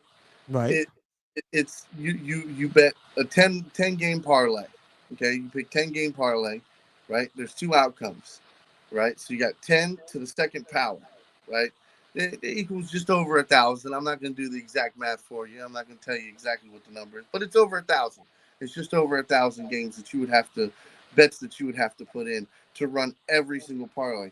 Now the whole thing is, you would have to have enough money to bet on each one of those games that will equal out. Now, granted, the one that hits is more than likely going to be more, a lot more than what you put out in total. But the whole fact is, the money that you would have to put out would be in, thousands of dollars. But again, if you have the time, the money, and the resources to plug in over 1,000 bets every single day, it's possible. It's possible. But I mean, again, that's a lot of work, a lot of resources, and a lot of money to guarantee a winner. Absolutely. Yeah. And I'm not really great at math, but I know the simple shit. You know what I'm saying? So it definitely makes sense. I was never a big math person in school. I hated that. I hated math anyway. That's why I really don't gamble like that when it comes to money like that. I don't do it. I don't do it. But make sure y'all screenshot what y'all see here for tonight's game, for game 5, when it comes to these bets. Bet responsibly, responsibly, and bet to what your knowledge of the game is in that aspect. So make sure y'all go check out Bet Us with the link in the description. Uh, receive 125% of your sports book upon the initial deposit. Make sure y'all go check that out. Link is definitely in the description here. But Chris Leclerc says that the Boston Celtics 8-point favorites, but all the favorites lost all 4 games this series. That's going to be interesting here because I mean Miami was kind of like the favorite to sweep them in game 4 and end up losing, and now you're making them. When you make Miami an underdog again, that's really you're poking the bear if you make Miami an underdog. Miami's been an underdog the first 3 games. It was the underdog, and they made them the favorite in game 4 and they lost. So if you're making Miami an underdog and they see that, it might be something. You never know, but we'll figure it out tonight at 8:30 where we do the play-by-play and reactions. See who actually win this game. But does James Harden deserve a max contract with any team in the NBA? No. And I say this, I say that because there's teams out there trying to get max contract players. And even though that he's averaged 20 to 22 points a game in a regular season, and he led the league in assists and did all this. But I'm just gonna say this right now for the people that's watching and the people that's listening. James Harden doesn't deserve a max contract. What has James Harden done to deserve a max contract in this age of his career? Because even though he's averaging 22 points and had almost double-digit assists in the regular season, he has not showed up in the postseason. And that's where you make your money in the NBA, where you can deliver in the postseason. And I think we need to start figuring out what the NBA need to do about max contracts for players that don't deserve max contracts. Maybe if we had the James Harden of Houston when he won MVP and max scoring time at that time, yes, give him a max contract. But today's James Harden that don't want to be in Philadelphia and want to bring probably Mike D'Antoni here if he wants to stay or he wants to go back to Houston, let that man walk. If I'm the 76ers, you're not giving him a max contract if I'm the Philadelphia 76ers. I don't care what team in the NBA it is. You do not give James Harden a max contract because he's not worthy of it anymore. Simple as that. So if you could tell me another reason why that he is a max contract player, put it in the comments below because I would love to see what y'all have to say. I'd love to see what y'all have to say of your reasoning of James Harden being a max contract player. Mac, take it away, man. This is bogus to me that he's even in Houston even think about giving him $200 million. What? Again, like you got to be bottom of the barrel. You got to like that's your missing piece. And if you got the money like that, and then that still seems super fucking stupid and crazy. Like I wouldn't bet on this guy, especially not with a max contract. I'm not betting a max contract on him. I'm not betting the future of my franchise because that's what it is. No matter what, depending on you're gonna have to pay that guy. You're gonna have to give him the money. You trade him away, you still gonna have to give him the money. Like who's gonna want to deal with that headache? It's another John Wall situation where it's just like you gave him, you guaranteed all this money and then he's just getting passed around. What do you think is going to happen to James Harden again? If anybody signs it to a max contract, he'll be there maybe 1 year at the most 2, and then he's the last 2 years of that contract he's just going to bounce around. Nobody's going to want him. He's going to have to go back to free agency, and then what? Like, is he even going to be worthy of a backup role? Is he going to be worthy of even coming off the bench? Like, and that to me is what my selling point is. Like, the only way I'm bringing Harden in is to run the second, to run the second core, the second shift of guys. Like, that's it. You're going to be my guy off the bench that's going to try to be the sixth man of the year. Can you be the sixth man? And that's the problem with that, Matt, because his ego won't let him allow to feel that way, to be a six man. That's an ego problem. And that's why James Harden is probably, for me, I'm going to say this. James Harden's going to be out the league really, really soon. I really think he is. Yeah, no, for sure. And that's what I'm saying with the attitude that he has. Like, do you have the mentality where you want to play your ball? You want to play your game? Okay, no problem. We'll give you 20 minutes a game. We'll give you 20 minutes a game. And we'll let you run the whole backup guys. So you can take any shot that you feel like you want to take, you can take it. Get a backup that's nothing but get rebounds. Get another power forward that can get down in the paint and rebound. And that's your second shit. Your second half guy. Get two good defenders that can rebound the ball and let James Harden shoot all the shots he wants to shoot. Absolutely, and I agree with that, but it's just I just don't see how realistic it is because of his egotistic self. Like if you look at I, all the teams that he was with, like yeah, he had a great run in Houston, but he wanted out of there, and then he got traded to Brooklyn, and then when he got traded to Brooklyn, he didn't want to make it work there, and then he wanted out of Brooklyn, and then now you stated in past articles you wanted to come to Philadelphia, you wanted to play with Joel Embiid, you didn't have no issues with Doc Rivers earlier in the time after you got traded, you had no issue with him. And now that you see that you're coming up on your contract, now you have all these issues with Doc Rivers. Like now you're making it seem like that no team wants to sign you to a max contract because no matter where you go, you're not going to be satisfied. You're not. yeah, I mean, it's not even about being satisfied at this point. It's about again, what team wants to have to slow it down. You got to slow it down. You have to slow your whole team down for this one player. And we living in we're in a Nobody league where it's play fast paced now. exactly. Basketball is not played like that. You can't walking the ball down the fucking court is just that's redundant and you're wasting time. Like Right. again, like you can win games, scoring 80 points if the other team scores 70. But if you play a pace to where you're scoring an 80-point game and you don't play defense, you're going to give Oh, up 100 points, but you're only going to put up 80, 90 points. Like, and again, like I said, even if you build a team around, even if you get three big guys, you put three centers in there and another shooting guard or another guy who can, facilitate a little bit again, I mean, even with that team where he can hook up 30, 40 shots a game, you still aren't going to be able to consistently put up over 100 points. And in the you're NBA, just not. if you can't keep up with over 100 points a game, you're not going to win consistently. Yeah, you and you're not because for me, James Harden, like you said, he doesn't play defense. He doesn't. He's lazy offensively as well. Like he'll we and his game is starting to be very predictable where it's going to be defended. Now James Harden, we all know that he was great for his Euro step back in his early days. The early days was there, but if you look at James Harden now, he don't get no he can't jump anymore. Like he gets a little jump on his jump shot, but if he notice, which if you look at the game film as a baller, if you know if you ain't getting no lift on your jump, 90% of the time your jump shot is going to be at the front of the rim.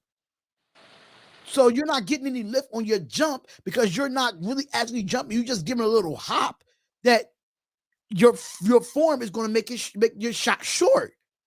Now, So I'll if I'm James Harden, I'm looking at the film and like, what do I need to improve to get these people to understand that I am a max contract player? But he doesn't want to do that because he feel like his game is absolutely fine, and he feel like he doesn't need any improvement at this age because you have all these accolades, but the one accolade that you don't have is a championship, and it's because of your style of play. so again, like I'll say it like this: if there was a coach and a team that I would love to put him with to be able to have their mantra rub off on him, and to actually see what they could do. And again, this is keeping the team essentially off the basis of how it was this year and what it's going to look like. And that would be the Spurs. If they get Victor and they have I can't remember the young kid's name. He's like a young Dennis Rodman. He dyed his hair blonde and shit. Like dude is a rebounding fucking machine. Like it's wonderful to see a complete defensive player and how young he is. He's only going to get better. I love it. He can work on his offensive game, but I think the tools that the Spurs have, and if the coaching could really put an indent in James Harden's work ethic, bro, you man, he could be dangerous with that team. He I could think be. James Harden would give Pop a heart attack. Yes, yes. Like He would give Pop a heart if he attack. did the same bullshit that we just seen him in 76ers, but again, that's what I'm saying. If I could put him with a coach that would rub off on him and give him a little bit of that mantra, give him a little bit of their work ethic, give him a little bit of themselves in him, it would have to be like that. Or unless you put him with like a Spolstra. But regardless, if he doesn't want to do something, he's not going to do it. And at that point, if he's not going to do it for anybody and he's not going to try to improve and change his style up a little bit and reinvent himself in a certain light, then what coach is going to want to work with him? What team is going to want to pay him? As far as I'm Exactly. concerned, I wouldn't give him a dollar over 15 million, and that's to be a six man. If you don't want to be a six man and you want to be a role player, that's 10 million. What's up? I mean, you pick your poison, bud.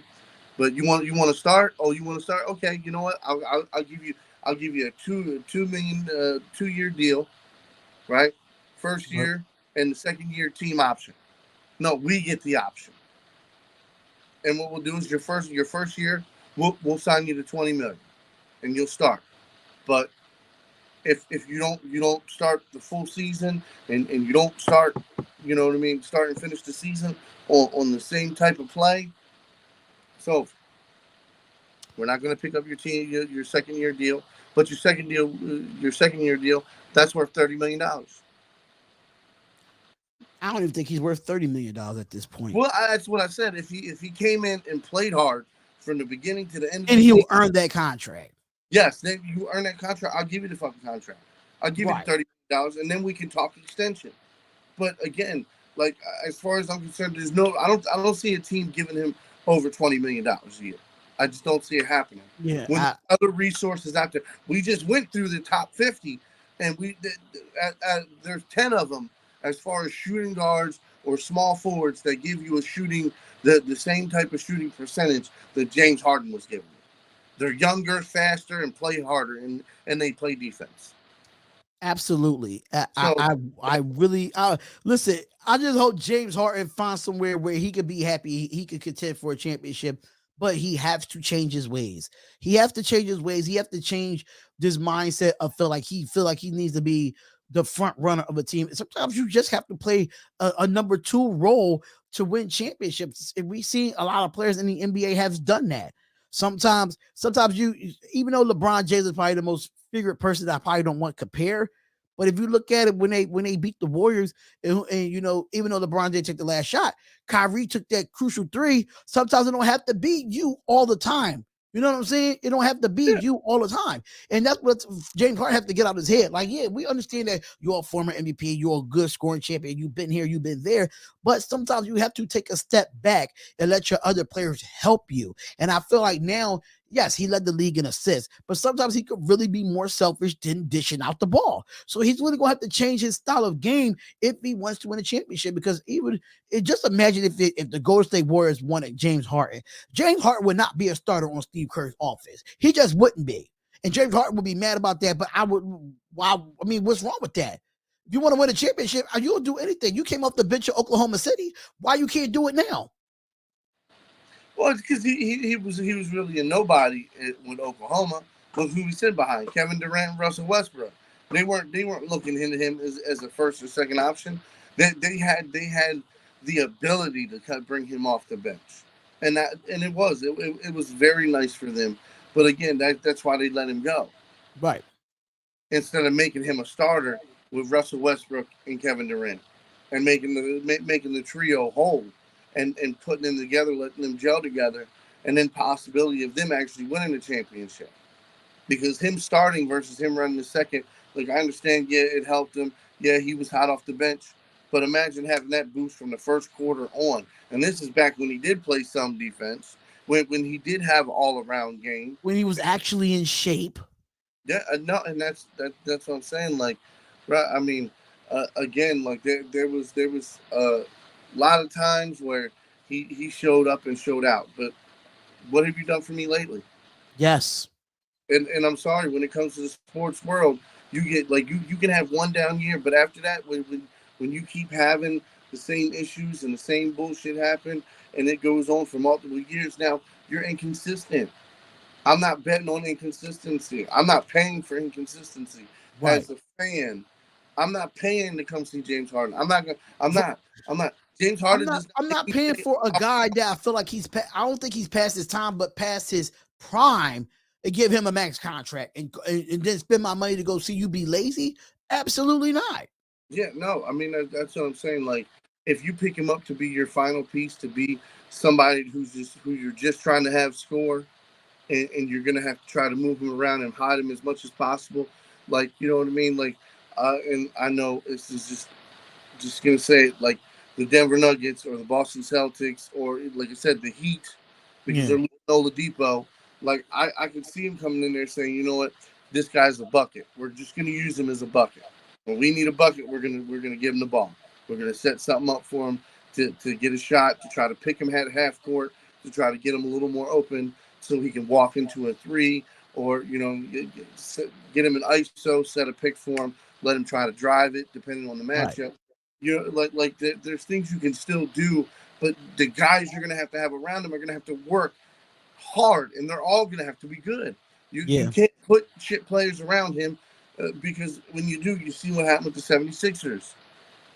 absolutely, He has to absolutely. have other talent around him, and that's the problem. Like, again, you're paying him a max contract. How are you going to put all that talent around him?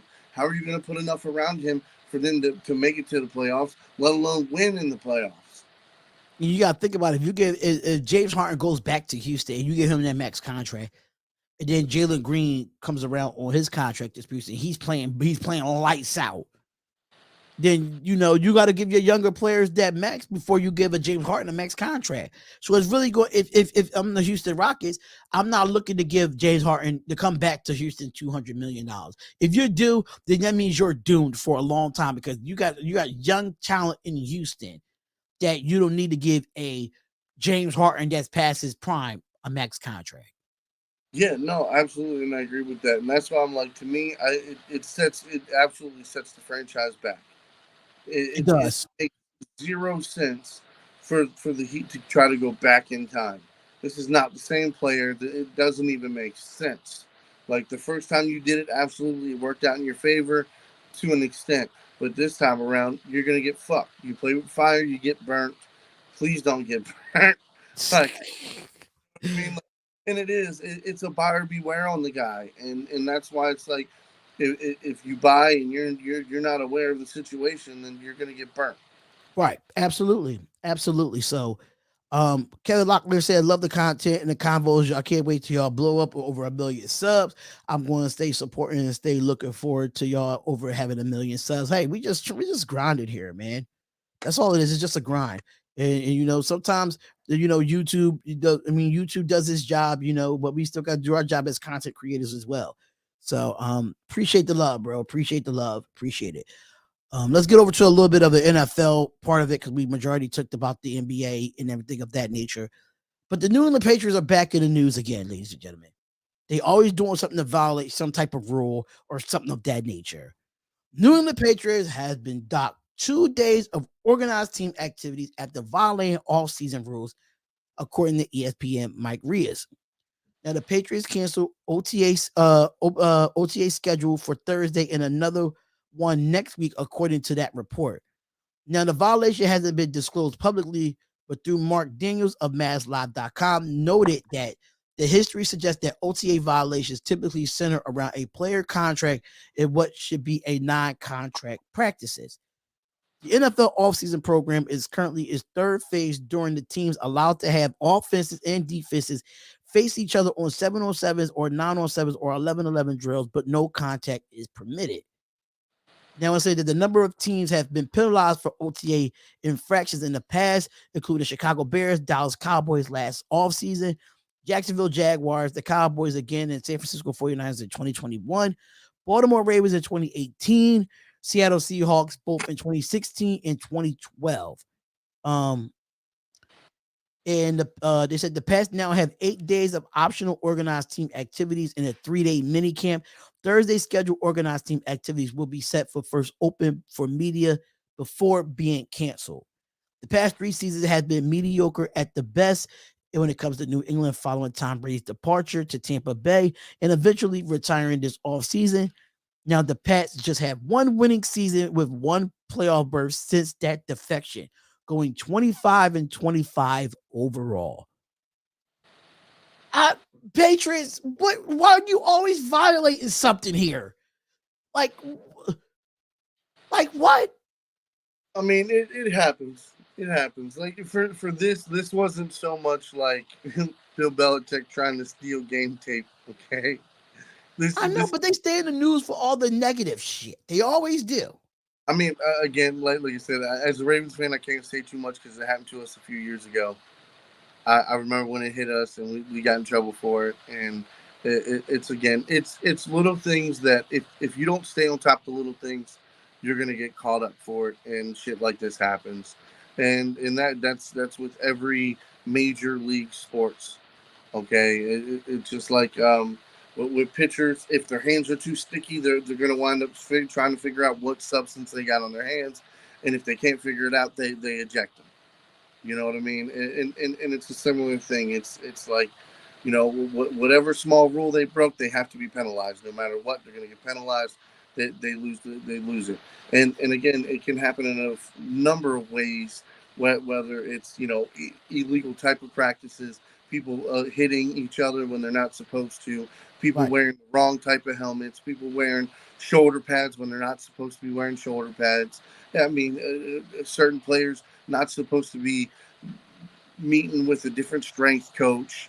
You know what I mean? Right. It's little rules that are in place for a reason. Some of it may be stupid from the outside looking in, but all of it's there for a reason. Yeah, And that's part of you being a part of an organization. If they have they set rules, or the NFL have they set rules of what needs to be done during these OTAs, then you just have to abide by them. I mean, you can't really be like, oh damn, I'm this player and I'm in the NFL and I can do what I want, or I'm a coach, I won all these Super Bowls and I feel like I do what I want. You still get paid by the NFL as an organization, so you oh still yeah, have to abide by the rules of what they want as far as OTA wise. yeah. And like I said, this is a minor infraction. It's not like a huge ordeal, but it's definitely something to be noted. Like, okay, guys, we're on the map for fucking up, so they need to tighten shit up. And just to look at it, they definitely need all the OTAs that they need. Like they said, they 25 at 25 since Tom Brady's departure and only had one playoff berth. So if you want to, I understand you want to get back to that prominence, or that that where you was at, and I understand that you want to do that, but you need more OTA practice. You need from OTAs, the mini camp, the training camp. You need all of that if you're the New England Patriots at this moment. Right now, I don't think this is a solid team that could go anywhere in this division, because Buffalo Bills is probably still going to own it. The Jets are moving up. Miami, if Tua can stay healthy, that division looks really good right now. If you really look at it, Patriots are the number 4 team in the division. They really Yeah, are. Pa- So Patriots will be lucky to break even. I feel like they'll be lucky to break even, and that's again just because Belichick is a good coach. He right, is. As much stupid shit as he's done, he's also done a lot of winning. when he does a lot of winning. Okay, and like I said, that's half him, half Brady. And it's his system, it's his coaches, it's his organization, the way he's running it. But Tom Brady's was the one out there on the field. So, Absolutely. so I give both due for what they both did. Now I will say this: like, yeah, Mac Jones is not Tom Brady. Okay, he's definitely not, Absolutely not. and that's what Belichick now has to get into the mode of. Belichick's always going to put a good defense out there because he gets players that play his system that do one thing really well. You know what I mean? A guy puts his hand in dirt, he goes hard on the dirt. You know what I mean? If a guy's a good run defender, he's good at dropping and sitting and waiting for the run. You know what I mean? And each guy he has, okay, this play, this is what you're gonna do. You do this really well, so I'm only asking you to do this one thing. This is your one thing for each play. And that's where a lot of his success comes from on the defense. The offense is similar. Most of them guys, look, this is your job. You have one job on this play. Execute your job. If everybody does your job, we win this play. But again, Exactly. you put variables in there. You're playing against the defense when you're offense. When you're on defense, you're playing against an offense. Sometimes your matchups aren't better. Sometimes you get the shitty end of the stick, and I get that. But Belichick needs a quarterback. He needs a quarterback, and He I, I you know what? I probably won't say that right now, because if you look at it, when you had Matt Patricia being the offensive play caller and you know that he coaches defense, I don't know what Belichick was thinking he was doing there last year. That's why the downfall of Mac Jones really looked at bad. But now you have a guy that comes in in Bill O'Brien that knows a little bit about Mac Jones being at Alabama. I'm just gonna give Mac Jones this year to improve that he can be the starting quarterback for the New England Patriots. Because he knows Bill O'Brien. Bill O'Brien is a good offensive-minded coach. He's not a great head coach, but he's a good offensive-minded coach. And I think Bill Belichick did the right thing of getting rid of, well, not really getting rid of Matt Patricia because Matt Patricia's contract was up anyway. But I just didn't understand that logic last year of putting Matt Patricia as a play caller, knowing that he plays, knowing that he's a defensive coach. I understand Belichick has, the geniuses of putting certain coaches certain ways and teaching them how to do things. But if he's a defensive guy, he's a defensive guy. So now you're bringing actually an offensive minded coach like a Bill O'Brien that's actually offensive minded and knows the offensive side of the ball from an offensive mindset standpoint. Being an OC for New England Patriots, I'm just gonna get Mac Jones this year only, and see what happens. Well, I mean, yeah, so am I.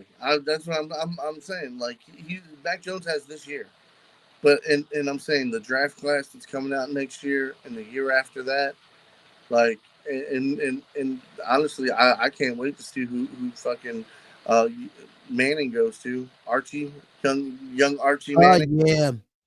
I am. Isn't he still in high school or he's already in college already, if I'm No, not he mistaken? didn't he sign with Texas? He played for Yeah, he's Texas. signed with Texas. I wish he would have came to Tennessee. I would have loved that, with Peyton came there. You know what I'm saying? Peyton came there in the home to head and hooker, Well, no, and that's the whole thing But I love the about it. fact Like that he wanted to have his own legacy. right, he wanted to build his own legacy. He didn't want to go to Ole Miss or go to that's how Eli was. Eli didn't want to go to Tennessee. He went to Ole Miss. So so I mean, and then Yeah. the University of Texas is going to be playing in the SEC soon. So hey, he's going to go up against those SEC guys. But yeah, no, So it's got me excited. And then Deion Sanders' son, he's gonna be coming out soon. And it's like yeah, yeah, he's going to be playing. He played for Colorado this year, and I'm looking forward to see what Colorado looks like this year too. I'm really looking forward to that. if he balls out, he definitely has a chance to get drafted this year, and probably go in the first or second round, depending on Yep, what his comeback look like. yeah, what And his comeback and his productivity looks like. So, and like I said, I mean, he's got no reason not to. I mean, from what he's shown, he can ball out. And Archie Manning, like he's definitely played good. He's showed signs that he can be elite. But again, like these guys are still young.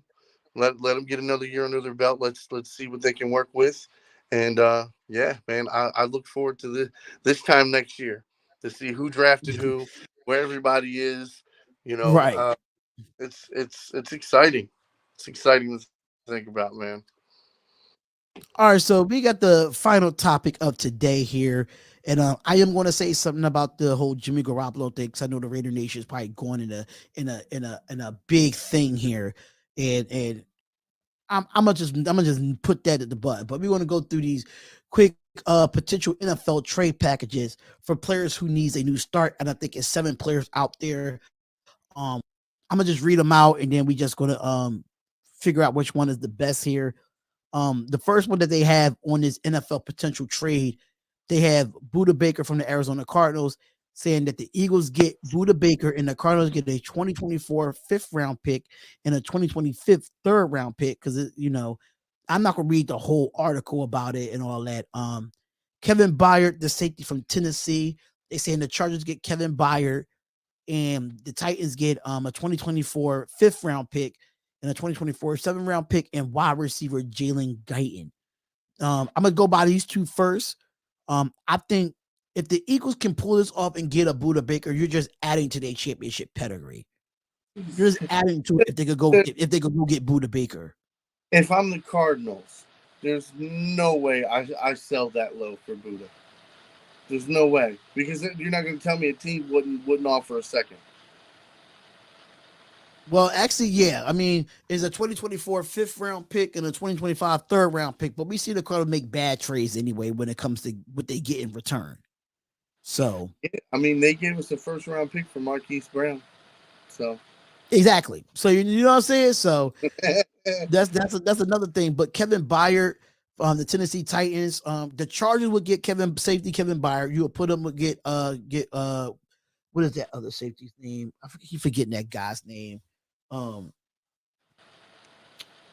Derwin James. You'll put him with Derwin James. But the Titans would get a 2024 fifth round pick, 2024 7th round pick, and a wide receiver in Jalen Guyton.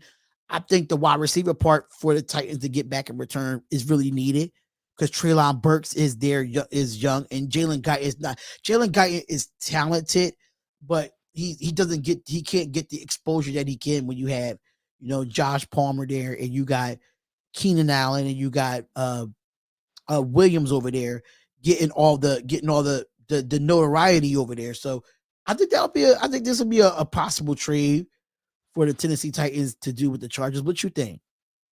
Yeah, I mean that seems like a much better trade scenario. That would be likely to happen. Oh, number 3 here, Dalvin Cook. The Cowboys would get Dalvin Cook, and the Vikings would get a 2024 4th round pick and a 2025 5th round pick for Dalvin Cook. I mean, I mean, it sounds good in theory, but that to me that sounds stupid. Like, what? Didn't you just sign Pollard to a long-term deal? Yeah, but I think that's the only running back outside. They got a running back on in undrafted free agents. They really don't have no other running back that could back up Pollard right now. They really don't.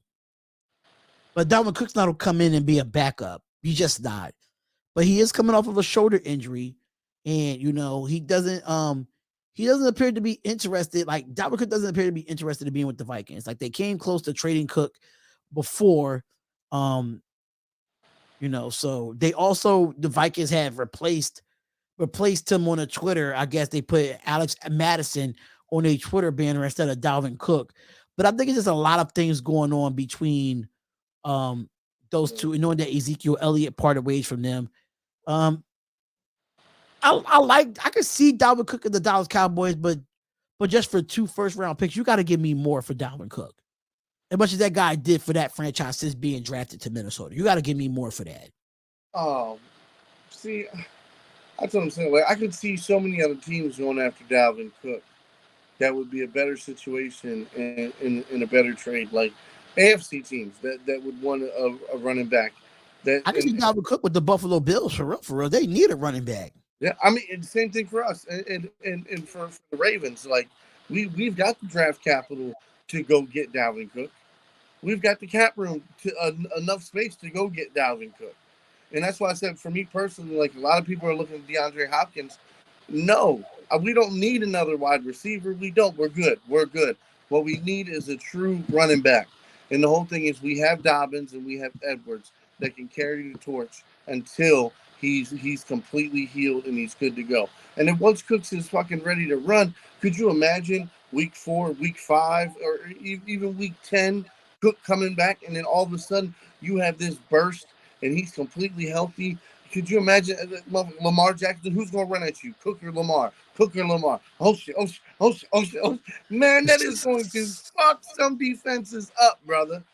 And that's why I was like, I would, if I was the Ravens, I'm looking at Henry, I'm looking at Barkley, Saquon, I'm looking at Dalvin Cook, I'm even looking at Kamara. I know it's as impossible as it sounds, but I'm no stone unturned.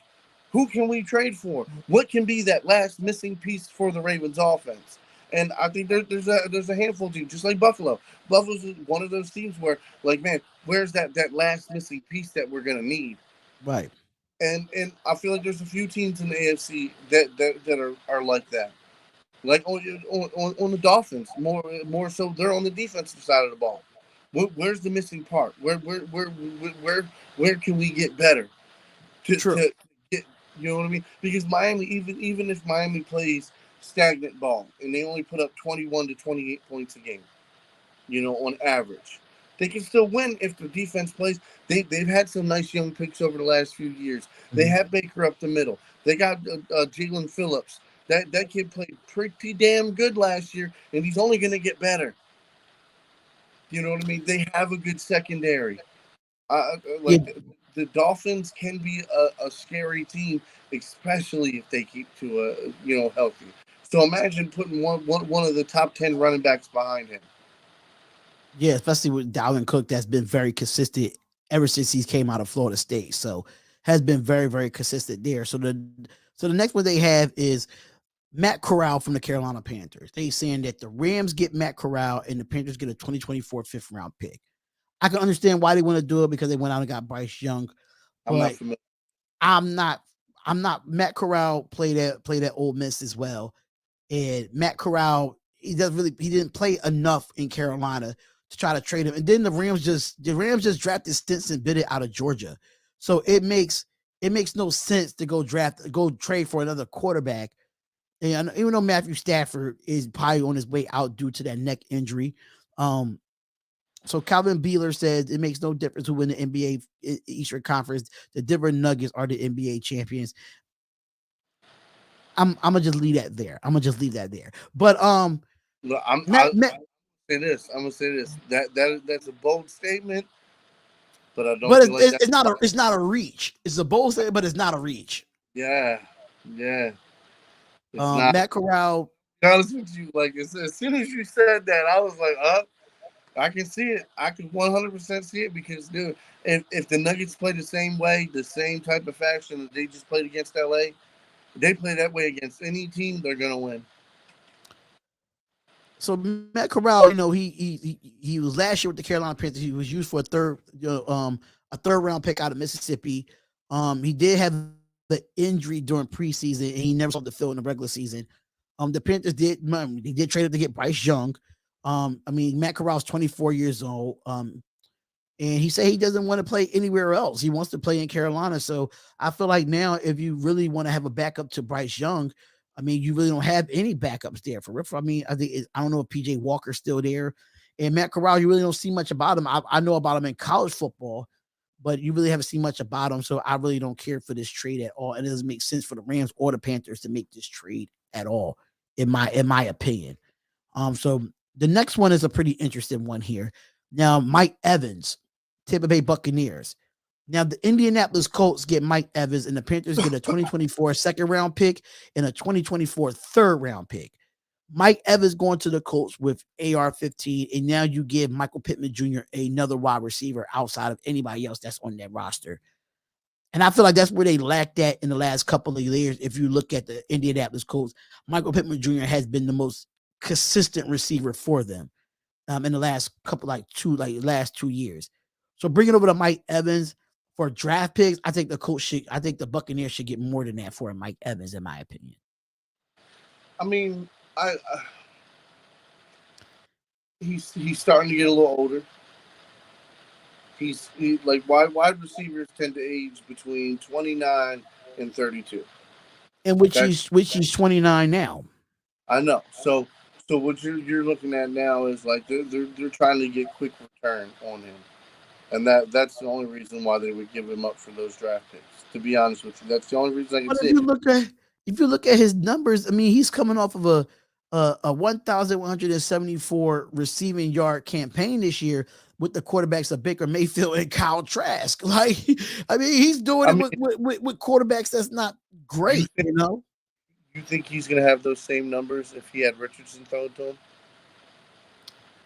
It makes it easier for a rookie quarterback to be better.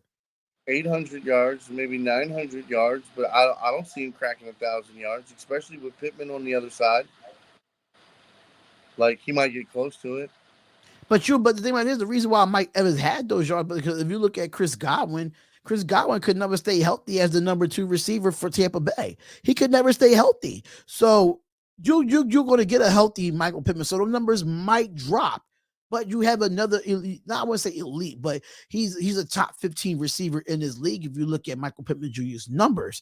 So No, I mean that's what I'm saying. What I'm saying is, right?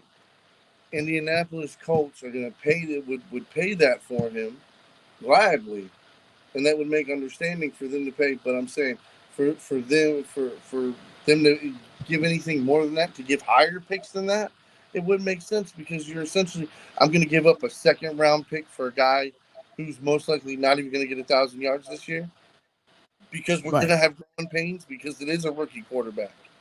Absolutely. You know what I mean? So, Absolutely. so that would be my point. Is you know what I mean? Am I gonna sell part of my future to pay for something that looks flashy now, but when we're ready to actually compete in 2 or 3 years and we can get it to the playoffs, how productive is this guy going to be in 2 or 3 years? That's what Right. you're betting on. That's why I'm saying a first or second round pick, like even a third round pick. I'd give him a third round pick and like a fifth round pick, and So they giving up. possibly They giving up two. They give up a 2024 and a second and third round pick in 2024. So the Buccaneers could definitely get some investment off of it because usually a second and third round pick, you're definitely finding some diamond in the rough, and you're finding some gems in the I draft mean, in those even rounds. even if you was to let him go and he was assigned somewhere else, you're going to get at least a third round compensatory pick for that. So, like I said, you know what I mean. You're going to get your third round pick back. You got to give him another at least late round pick, but you're saying a second round pick again.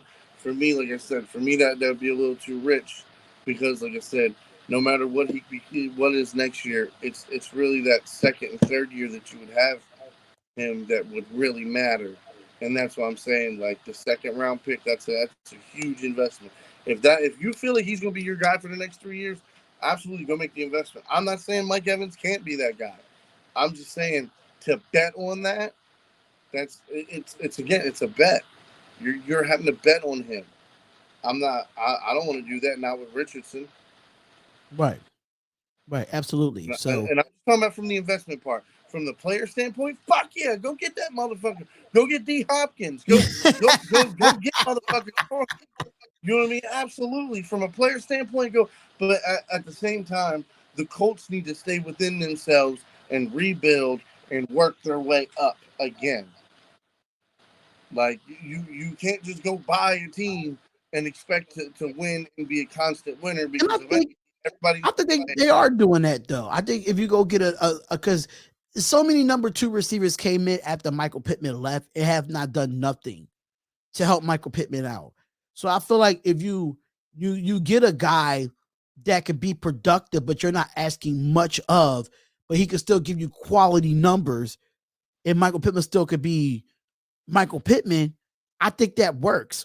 I think Yeah, that but works. again, Pittman hasn't played with a quarterback who can literally let him fly through routes and get him in the ball in places that he just hasn't been able to. You've seen it multiple Then you games have an out Anthony Richardson that's still a raw talent on games top of that. where he has to slow his game down for the quarterback, and he's done it multiple times. He had to do it with Wentz. He had to do it with Ryan. You know what I mean? Like it's just Had to do it with Brissett as well. yeah, and that's the whole thing. Like seeing him over the last few years, it's just like imagine what he's going to be able to do now. Right. So I think Richardson elevates the offense, but again, he's a rookie. He's going to have rookie growing pains. Let's just buckle up, prepare for that. Remember Peyton Manning? What do you have? 18 fucking interceptions, and this is Peyton Manning we're talking about in his rookie year. So again, it's like hope for as many touchdowns as possible. Yeah, 25 plus touchdowns. That's what we're hoping for. But Yeah. understand that he might throw 15 to 20 interceptions because he's going to try to throw all those touchdowns and he's going to overextend himself. But that's how you learn as a quarterback.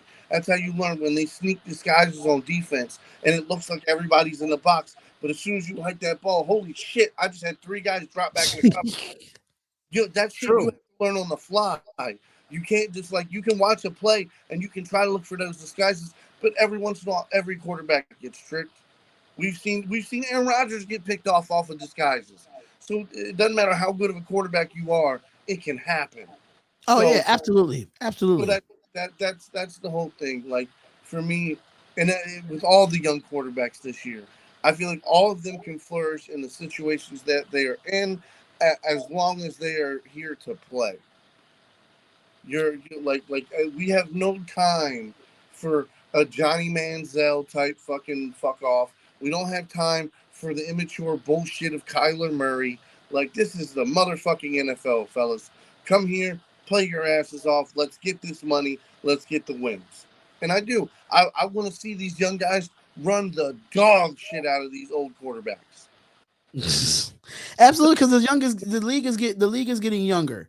I'm The saying, league which is getting one of these younger. quarterbacks, which one of these young quarterbacks that are more likely going to start by the end of this year aren't don't have good arm talent, mobile, and have high quarterback IQ? All of them have that. So when you have, especially dual threat quarterbacks, even though I'm not going to say like they're actually run savvy guys, but all of them can move the ball. All of them have decent foot. They can run and get you 5-10 yards if it's open. And that's what I like. Now the game is moving to more athletic type of game, and me, I'm all for it. I'm all for it. What's going on, Real Tagoons TV? You definitely late, bro. We went through majority of the topics, but we're going to finish off these trade packages because we got two more here that we have to talk about. The next one is DeAndre Hopkins. Now we know DeAndre Hopkins' name has been swirled around in all off season when it comes to the NFL, and it's been so many speculations of where DeAndre Hopkins want to go, and I don't know if you watched the video. It was a video a while back where some guy, I think a guy interviewed him, and he said, "Just by your face expressions, I'm gonna pick the team, and you just give me face expressions. You don't have to say yes or no. That's a team that you want to go to." So one of the teams was the Buffalo Bills, and he gave this big smile on his face as far as face expressions of like where he wants to land if the Arizona Cardinals are willing to trade him. Now, the Bills will get a 2024 third round pick, and I'm gonna be completely honest. I think that is a steal for the Buffalo Bills, and I'm gonna say why. Because DeAndre Hopkins, even though he missed 8 games because of that violation, it wasn't 8 games he missed because he was hurt. It was because of the PED violation that he had. Now, just imagine if he did play in those 8 games. No matter who's the quarterback, DeAndre Hopkins always was 1,000-yard receiver. He always put up a multiple of touchdowns year after year after year. Even in Houston, those bad years in Houston after Deshaun Watson still contribute. Even with the whole issue thing with Kyler Murray when he's there, he still puts up numbers. If the Buffalo Bills go get DeAndre Hopkins with a Stephon Diggs, I'm telling you right now that I love this much to any other one right here. I love this more than anything. I think you give another weapon to Josh Allen. I like this right here. I like DeAndre Hopkins going to Buffalo. I think for a third round pick, that's highway robbery, my man.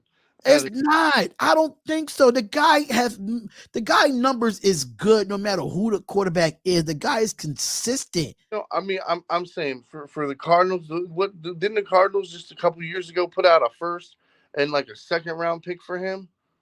Or was it a first? I know it was a first and something. And I'm saying like you got actually one real good year and half a year, and now all of a sudden you're going to give him away for not even half of what you got him for. And it's not like, again, like you said, it's not like he's not going to be productive. He's definitely worth a second round pick. That's why I said the steal, it would be highway robbery for them to get him for. I like the scenario, other than, like I said, that third round pick, that's highway robbery. Whew. But again, if they're getting rid of him for a third round pick, the Ravens need to be calling. Fuck it, Ravens calling. Yeah, make the call. Make the call. Because Oh, I for mean, sure, you for can a go. third round pick all day. That's probably the best guaranteed production option you could get for a third round pick. Exactly, especially with the consistency that he does as well. So he can do a lot. He can play in the slide. He can play outside. He can move anywhere on the football field as far as the receiver part goes. So DeAndre Hopkins going to the Bills. Oh man, that AFC will be turned upside down. And the last one here is the Washington Commanders is Chase Young. The Bengals get Chase Young, and the Commanders get a 2024 first round pick and linebacker Logan Wilson. Not a big fan of this because of the injury problems of Chase Young. If I think he's a great talent when he's on the field, yeah, I think nobody can really block him when he's 100% healthy and when he's on his game. But his injuries has been the reason why that kept him off the field since he tore that ACL. I'm not risking a 2024 third round pick, and I'm not risking a Logan Wilson to go get a guy that might not even be available to you right now. I love Chase Young. I think he's a talent. He's great. But it's the injuries that's killing him from being better than what he is now. Yeah, I think it's another Jadeveon Clowney type situation here. Mm-hmm. It's like the production's there if he plays, but again, more than often he doesn't play, and the best of ability you can be is availability. Yep. I mean, let's be honest here. Is he a phenomenal talent? Absolutely. Again, another guy. I wish the Ravens would go and pursue him. Like that, like what we need some guys that can get after the football, and the fact that we're real light on the defensive end, defensive tackle position, and I would love to see him play on the inside of our defense. That would be freaking spectacular. But again, there's plenty of teams that could use his service that could definitely take that gamble. He's dead like third round pick for sure. I'd take him all day long. Yeah, I would too. I would too. But that's basically it for all the topics. But I just wanted to say this real quick. To the Raider Nation. Of course, the news came out about Jimmy Garoppolo not participating in OTAs because of the foot injury that he had when he had in San Francisco. Raider Nation, this is a message to y'all. The man just had surgery in March. It's May 25th of 2023. Yes, you still heal from a foot injury, especially he had foot surgery. But don't panic. Don't panic. We just got back to OTAs, a couple of days ago on Monday and Tuesday? Right? The Super Bowl was 3 months ago. Yes, the Super Bowl was just 3 months ago. Just stop with the panicking right now. Understand, meanwhile, Derek Carr is at OTAs for the New Orleans Saints. I understand that. Jimmy Garoppolo had a foot injury last year. I get it. Y'all want to panic right now. But y'all making it seem like he re-injured it in OTAs, and he didn't. He just didn't participate in it because he wants to make sure that his foot is 100%. Now, if this was training camp, it would have been a different story. Now, this would have been a bigger story if this was training camp, because training camp, you have at least 3 to 4 weeks, and then you have 3 preseason games, and now you have to focus on who's going to be the quarterback starting week 1. But this is OTAs. It's May 25th. It's not even a second round of free agency as of right now. Don't panic. Yeah, it's fine. Absolutely. Let's not worry about injuries until August. Exactly. Don't worry about injuries until August. If he's not available around August, around preseason time, then I'll say, listen, it's time to find a quarterback that can play right now. It's time to find one. But until then, stop with the crap. Please stop with the crap, Raider Nation. It's not that big of a deal. He just had surgery in March. Chill out. They make Raider things so big for no reason. I don't get it. I don't get it at all. But we are finally done with episode 29. Episode 30 is tomorrow. Yo, that's crazy. Episode 30 is tomorrow, which is Friday as well. So it's gonna be fun, man. It's gonna be fun. Another week about to be in the books. Thank you to everybody that tuned in today to the show. Everybody that's listening, everybody that's watching, anywhere across the world is fine. Absolutely there. I will be live tonight for Game 5 of the Heat and Celtics Game 5. It's gonna be a very fun chat to be in. So make sure y'all tune into that. And shout out to Bet Us and shout out to SeatGeek as well for sponsoring this show here. Thank y'all so much, man. Mac, any final words before we head out of here? Let's go Boston. Heat culture, baby. Heat culture. Heat culture over here. I cannot wait for my gear to come in, man, so I can start wearing it, man. Because I bought some gear, I bought some Heat stuff, and I got to do them shirts as well. I can't wait to do that Jimmy Butler shirt. That's gonna be fun. But thank y'all so much for tuning in, man. We'll be back same time, same place tomorrow. Make sure y'all comment, like, and subscribe to the channel. Follow us on the audio podcasts from Apple Podcasts, Spotify, Amazon Music, iHeartRadio. We all on those as well. See y'all tomorrow, same time, same place. It's the Darion Hopkins Show, and we out. Peace out.